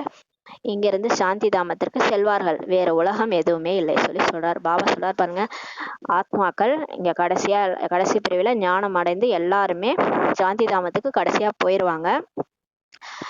வேற உலகம் எதுவுமே இல்லை, இது ஒண்ணுதான் உலகம்னு சொல்லி சொல்றாரு. ஏன்னா நிறைய பேரு வேற ஏதாவது உலகம் இருக்குதான்னு தேடிட்டு இருக்கிறாங்க வாழறதுக்கு. ஏன்னா உலகம் அழிய போகுது, விநாசம் ஆக போகுது, குளோபல் வார்மிங் ஆயிடுச்சு, இது நிலைக்காது, வேற ஏதாவது உலகம் இருக்கான்னு தேடலாம், ஜூபிட்டருக்கு போயிடலாம், மாசத்துக்கு போலாம்லாம் நினைக்கிறாங்க. எங்கேயும் போய் வாழ முடியாது. உயிரினங்கள் வாழ தகுதியான கிரகம்னு எதுவுமே இல்லை, வேற உலகம் எதுவுமே இல்லைன்னு சொல்லி பாபா சொல்றாரு. நாடகப்படி அனைவருமே திரும்பி போக வேண்டும். பாபா சொல்றாரு, டிராமா படி யாரும் தப்பிக்க முடியாது, எல்லாரும் வீட்டுக்கு போகணும்னு சொல்றாரு. விநாசத்திற்காக ஏற்பாடுகள் கூட நடந்து கொண்டிருக்கின்றது. அணுகுண்டுகள்லாம் தயார் பண்ணிட்டு இருக்கிறாங்க. எவ்வளவு செலவு செய்து அணுகுண்டுகளை தயாரிக்கிறார்கள்னா சும்மா வைப்பதற்காக செய்ய மாட்டார்கள் சொல்லி பாபா சொல்றாரு. எந்த ஒரு பொருள் கண்டுபிடிச்சாலும் அதை யூஸ் பண்ணுவாங்க இல்லையா, அப்ப அந்த அணுகுண்டு கூட யூஸ் பண்ணுவாங்கன்னு சொல்றாரு. வெடிகுண்டுகளை விநாசத்திற்காகத்தான் தயார் பண்றாங்கன்றாரு பாபா. சத்தியுகம் திரேதாயுகத்துல இந்த பொருட்களே இருக்காது. சொர்க்கத்துல அணுகுண்டுலாம் இருக்காது. சயின்ஸ் அங்க இருக்கும், ஆனா சயின்ஸ் துக்கமே கொடுக்காது, சுகம்தான் கொடுக்கும்னு சொல்லி சொல்றாரு. இப்போது 84 பிறவிகள் முடிவடைந்து விட்டது, நாம் இந்த உடலை விட்டு விட்டு வீட்டிற்கு திரும்புவோம் சொல்லி பாபா சொல்றாரு. தீபாவளி அன்று அனைவருமே புது புது நல்ல ஆடைகளை அணிகிறாங்க இல்லையா, ஆத்மாக்களாகிய நீங்களே புதியதாகிறீர்கள் சொல்லி சொல்றாரு. ஆனா பாருங்க, சொர்க்கத்துல போய் நம்ம புது உடலை அணிய போறோம். இங்க புது ட்ரெஸ் அணிவோம் தீபாவளி அன்னைக்கு, அங்க சொர்க்கமே தீபாவளி தான், அங்க போய் நம்ம புது ட்ரெஸ்ஸா நம்ம ஒரு புது உடலே அணிஞ்சுக்குவோம்னு சொல்றாரு.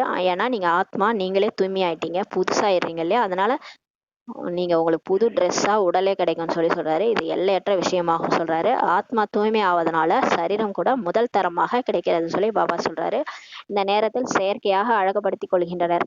இப்ப பாருங்களேன், ஃபேஷன் சொல்லிட்டு முகத்துல பவுடர் கிரீம் எல்லாம் போட்டுக்கிறாங்க இல்லையா, அது போட்டுதான் எல்லாரும் அழகாகிறாங்கன்னு சொல்றாரு. அங்கேயும் இயற்கையாகவே அழகு இருக்கிறது. சொர்க்கத்துல தேவதைகள் இயற்கையாவே கிரீம் எல்லாம் போடாம பவுடர் எல்லாம் போடாம இயற்கையாவே அழகா இருப்பாங்களாம். ஆத்மா எப்போதும் அழகாகி விடுகிறது, இதை நீங்கள் புரிந்து கொள்கிறீர்கள் சொல்லி சொல்றாரு. பள்ளிக்கூடத்துல அனைவருமே ஒன்று போல இருக்க மாட்டார்கள். இப்ப ஸ்கூல்ல கூட எல்லாரும் ஒரே மாதிரியா படிக்கிறாங்க. ஃபர்ஸ்ட் பெஞ்ச்ல ஒழுங்கா படிப்பாங்க, லாஸ்ட் பெஞ்ச்ல தூங்கிட்டு இருப்பாங்க. இங்க கூட பாபா படிப்பு சொல்லி தரும்போது நிறைய பேரு கொட்டாய் விடுறாங்க, சரியா படிக்க மாட்டாங்க. நீங்களும் முயற்சி செய்கிறீர்கள் சொல்லி பாபா சொல்றாரு. நாம் இது போல லட்சுமி நாராயணாக மாற வேண்டும். நம்ம கூட இப்ப முயற்சி பண்ணிட்டு இருக்கிறோம். எது மாதிரி நமக்கு ஏம் ஆப்ஜெக்ட் பாபா கொடுத்துருக்கிறாரு, இந்த மாதிரி ஆகணும், லட்சுமி நாராயணாக மாறணும்னு சொல்லி பாபா சொல்றாரு. இது உங்களுடைய ஈஸ்வரிய குலம். பிறகு சூரிய வம்சம் சந்திர வம்ச குலம் வருகிறது. பிராமணர்களாகிய உங்களுக்கு ராஜ்ய பதவியே இல்லை சொல்லி பாபா சொல்றாரு. இப்ப நம்ம பிராமண குலத்துல இருக்கிறோம். ஈஸ்வரனே நம்மள செலக்ட் பண்ணி பாடம் எடுக்கிறாரு. இங்க நமக்கு பதவி எல்லாம் இங்கே கொடுக்க மாட்டாரு, அடுத்த பிறவில தான் நமக்கு பதவி கிடைக்கும். இப்போது நீங்கள் சங்கமத்துல இருக்கிறீங்க. கலியுகத்துல ராஜ்ய பதவியே கிடையாது. யாராவது ராஜ்ய பதவியில் இருக்கலாம், இல்லை என்பது ஒருபோதும் இல்லை. ஆனால் இப்போது நீங்கள் இது போல மாறுவதற்காக முயற்சி செய்து கொண்டிருக்கிறீர்கள். நம்ம எதிர்காலத்துல பதவி அடைக்கிறதுக்காக முயற்சி பண்ணிட்டு இருக்கிறோம். இப்ப நமக்கு பதவி எல்லாம் கிடைக்காது. பாபா சொல்றாரு, நம் ஆத்மாக்கள் நம் சகோதரன் சகோதரன், அவர் தந்தை, ஒருவர் மற்றவரை சகோதரன் சகோதரன் என பாருங்கள் என பாபா திரும்ப சொல்றாரு. ஞானத்தினுடைய மூன்றாவது கண் இப்போது நமக்கு கிடைத்திருக்கிறது. ஆத்மாவாகிய நீங்கள் எங்கே வசிக்கிறீர்கள் சொல்லி யாராவது கேட்டாங்கன்னா என்ன சொல்லணும்? சகோதர ஆத்மா கேட்கிறார், ஆத்மா எங்கே வசிக்கிறது அப்படின்னு கேட்டா என்ன சொல்லுவாங்க? இங்கே புருவ மத்தியில் என கூறுகிறார்கள். நம்ம இப்ப எங்க இருக்கிறோம்? இந்த உடலுடைய புருவ மத்திய சிம்மாசனத்துல உட்கார்ந்துருக்கிறோம் அப்படின்னு சொல்றாரு. ஒரு பாபாவை தவிர வேறு எதுவுமே நினைவில் வரக்கூடாது. பாபா சொல்றாரு பாருங்க, கடைசியில இந்த சரீரத்தை விடும்போது ஒரு பாபாவை தவிர வேற எதுவுமே நினைவு வரக்கூடாது. கடைசியில் சரீரத்தை கூட இதே போன்று பாபாவின் நினைவில் விட வேண்டும். இந்த பயிற்சியை உறுதியாக்கி கொள்ள வேண்டும். இப்போலேருந்தே அந்த பிராக்டிஸ் பண்ணாதான் கடைசியில நம்ம பாபா நினைவுல சரீரத்தை விட்டு போக முடியும். அதனாலதான் பாபா முயற்சி பண்ணுங்கன்னு சொல்லிட்டு இருக்காரு. நல்லது. இனிமேலும் இனிமையான காணாமல் போய் கண்டெடுக்கப்பட்ட செல்லமான குழந்தைகளுக்கு தாயும் தந்தையுமாகிய பாப்தாதாவின் அன்பு நினைவுகள் மற்றும் காலை வணக்கம். ஆன்மீக குழந்தைகளுக்கு ஆன்மீக தாய் தந்தை நமஸ்தே. நாம் ஆன்மீக குழந்தைகள் ஆன்மீக தாய் தந்தைக்கு நமஸ்தே. Good morning Baba. தாரணைக்கான முக்கிய சாரம். ஃபர்ஸ்ட் பாயிண்ட், சத்தியுகத்தில் முதல் தரமான அழகான உடலை அடைவதற்காக இப்போது ஆத்மாவை தூய்மையாக்க வேண்டும் சொல்லி பாபா சொல்றாரு. நம்ம ஆத்மா கிளீன் ஆனாதான் ஆத்மாவுக்கு தகுந்த உடல் சூப்பரான உடல் கிடைக்கும். அதனால இப்ப தூய்மை ஆகணும். பாபா நினைச்சு ஆத்மா தூய்மை ஆகணும். சரீரம் அது பழைய உடல் தான், அதை இங்கேயே விட்டுட்டு நம்ம போயிடுவோம். துருவை நீக்கணும்னு சொல்லி சொல்றாரு. பாவம் நம்ம பாவ கர்மம் நம்ம ஆத்மால ஸ்டோர் ஆயிருக்கு இல்லையா, அதெல்லாம் நீக்கணும். பாபா நினைச்சு நீக்கணும்னு சொல்றாரு. செயற்கையாக அழகுபடுத்திக் கொள்ள வேண்டியதே இல்லை சொல்லி பாபா சொல்றாரு. இப்போ உடலுக்கு நம்ம செயற்கையெல்லாம் அழகுபடுத்த வேண்டிய அவசியம் இல்லை, ஆத்மாவை மட்டும் கிளீன் பண்ணா போதும்னு சொல்லி சொல்றாரு. இரண்டாவது பாயிண்ட், சதா தூய்மையாவதற்காக ஒரு பாபாவை தவிர வேற எதையுமே நினைக்காமல் இருப்பதற்கு பயிற்சி செய்யணும்னு சொல்லி சொல்றாரு. இந்த தேகத்தை கூட மறந்து இருக்கணும். சகோதர என்ற பார்வையை இயற்கையாக உறுதியாக்கி கொள்ள வேண்டும் சொல்லி பாபா சொல்றாரு. யாரை பார்த்தாலும் அவங்க ஆத்மா, என்னுடைய சகோதரன், சிவபாபாவுடைய குழந்தை, அந்த பார்வையை மாத்திருங்க, உறுதியாக்கிக்கோங்க, இயற்கையா நேச்சுரலா ஆக்கிருங்க. அப்படி ஆக்கிட்டீங்கன்னா ரொம்ப ஈஸியா இருக்கும். உங்களுடைய பயிற்சி சகஜமான முயற்சி ஈஸியாயிடும் சொல்றாரு. வரதானம், நல்லாசை மற்றும் நல் விருப்பங்களின் ஒத்துழைப்பால் ஆத்மாக்களை மாற்றுபவராகி முழுமையாக வெற்றி பெறக்கூடியவர் ஆகுகன்ற வரதானம் கொடுக்குறாரு. எல்லார் மேலேயும் நல்ல ஆசை, சுப ஆசை, சுப விருப்பம். ஞாயிற்றுக்கிழமை முறையில் கூட சொன்னார்ல, சுப என்ற 4 விஷயத்த நினைச்சுக்க சொன்னார் இல்லையா. அப்ப சுப ஆசை, சுப விருப்பம், இந்த ஒத்துழைப்புனால, அது மூலமா ஒத்துழைப்புனால ஆத்மாக்களை நம்ம மாற்ற முடியும். நம்ம யாரா இருந்தாலும் இவங்களும் என்னுடைய சகோதர ஆத்மா, இவங்களும் நல்லா இருக்கட்டும், இவங்களும் பாபா குழந்தை, இவங்களுக்கும் நல்லது நடக்கட்டும் அப்படின்னு நீங்க சுப ஆசை சுப விருப்பம் வச்சு ஒத்துழைப்பு கொடுக்கும்போது அவங்களே மாறிடுவாங்கன்றாரு. அதன் மூலமா நீங்க முழுமையா வெற்றி பெறக்கூடியவர்களா ஆயிடுவீங்கன்னு சொல்லி பாபா சொல்றாரு. எந்த ஒரு செயலையும் பிராமணர்கள் குழுவாகி தமது நல்லாசை மற்றும் நல் விருப்பம் எனும் ஒத்துழைப்பு தருவதனால வாயுமண்டலம் கூட கோட்டையாகி விடுகிறது சொல்லி சொல்றாரு. பாருங்க, கடைசியில இந்த மாயாவை அழிக்கணும்னா நம்ம எல்லாம் ஒற்றுமையா இருந்தாதான் முடியும்.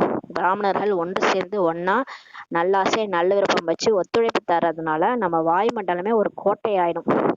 அந்த கோட்டையில மாயா நுழைய முடியாது. அதுவே ஆத்மாக்களை மாற்ற வல்லது சொல்லி பாபா சொல்றாரு. 5 விரல்கள் இணைவதனால் எவ்வளவு பெரிய செயலும் சுலபமாவது போன்றே ஒவ்வொரு பிராமணரின் ஒத்துழைப்பும் சேவையில் முழு வெற்றி பெற செய்கிறது சொல்லி சொல்றாரு. 5 விரல் இணைஞ்சா எவ்வளவு பெரிய காரியமும் ஈஸியா செய்யறோம் இல்லையா, அது மாதிரி பிராமணர்கள் ஒவ்வொருத்தரும் ஒத்துழைப்பு செய்யும் போது சேவையில முழு வெற்றி வரும்னு சொல்லி சொல்றாரு. இந்த ஒற்றுமை இல்லாதனால்தான் இப்ப மாயா ஈஸியா உள்ள நுழையுது. நம்ம எல்லாருமே ஒத்துமையா இருந்து சேவை செஞ்சோம்னா முழு வெற்றி அடைய முடியும்னு சொல்லி சொல்றாரு. இந்த ராவணன் அதன் மூலமா நம்ம இந்த கலியுக மலைய தகர்த்த முடியும்னு சொல்லி சொல்றாரு. ஒத்துழைப்பின் பயனே வெற்றி ஆகும் சொல்லி பாபா சொல்றாரு. ஸ்லோகன், ஒவ்வொரு அடியிலும் பன்மடங்கு வருமானம் சேமிப்பவரே அனைவரும் மிகப்பெரிய செல்வந்தர் ஆவார் சொல்லி பாபா சொல்றாரு. அடியிலும் பிரம்மா பாபாவை ஃபாலோ பண்ணி நம்ம பாபாவை நினைக்க ஒவ்வொரு அடியிலும் பன்மடங்கு வருமானம் சேமிக்கணும். அந்த மாதிரி யார் சேமிக்கிறாங்களோ, அடியிலும் வருமானம் சேமிக்கிறாங்களோ அவங்கதான் மிகப்பெரிய செல்வந்தர் சொல்லி பாபா சொல்றாரு. உலகிலேயே மிகப்பெரிய செல்வந்தர் யாருன்னா லட்சுமி நாராயணன் தான். அவங்கதான் பாத்தீங்கன்னா இங்க சங்கமயுகத்துல அடியில பாபாவை நினைச்சு ஒரு நொடியும் சுவாசமும் பாபாவை நினைச்சு ஒரு அடி பன்மடங்கு வருமானம் சேமிச்சாங்க. அதனாலதான் அவங்க உலகத்திலேயே பெரிய செல்வந்தரா ஆனாங்க. பாபா கூட சொல்லியிருக்காருல, பிரம்மகுமாரிஸ் தான் ரிச்சஸ்ட் இன் த வேர்ல்டு அப்படின்னு சொல்லியிருக்கிறாரு. அப்ப நம்ம தான் மிகப்பெரிய செல்வந்தர். அடியில இப்ப பல்மடங்கு வருமானம். ஏன்னா கடவுளே நமக்கு பாடம் எடுத்துட்டு இருக்கிறாரு. அவருடைய மகா வாக்கியத்தை கேட்கிற பாக்கியம் நமக்கு கிடைச்சிருக்கு. நேத்து கூட ஸ்லோகன் நீங்க தான் பாக்கியசாலி அப்படின்ட்டு ஸ்லோகன் சொல்லியிருந்தார் இல்லையா. இப்போ பகவானுடைய குழந்தையாகிறதே மிகப்பெரிய, நேரடி குழந்தையாகிறதே மிகப்பெரிய பாக்கியம்ன்ட்டு நேற்று சொல்லியிருந்தார். அப்போ இன்னைக்கு வந்து நம்ம பன்மடங்கு வருமானம் சேமிக்கிறவங்க தான் மிகப்பெரிய செல்வந்தர் சொல்லி பாபா சொல்றாங்க. ஓம் சாந்தி. நன்றி பாபா, நன்றி ராமா, நன்றி பரிவாரம். ஓம் சாந்தி.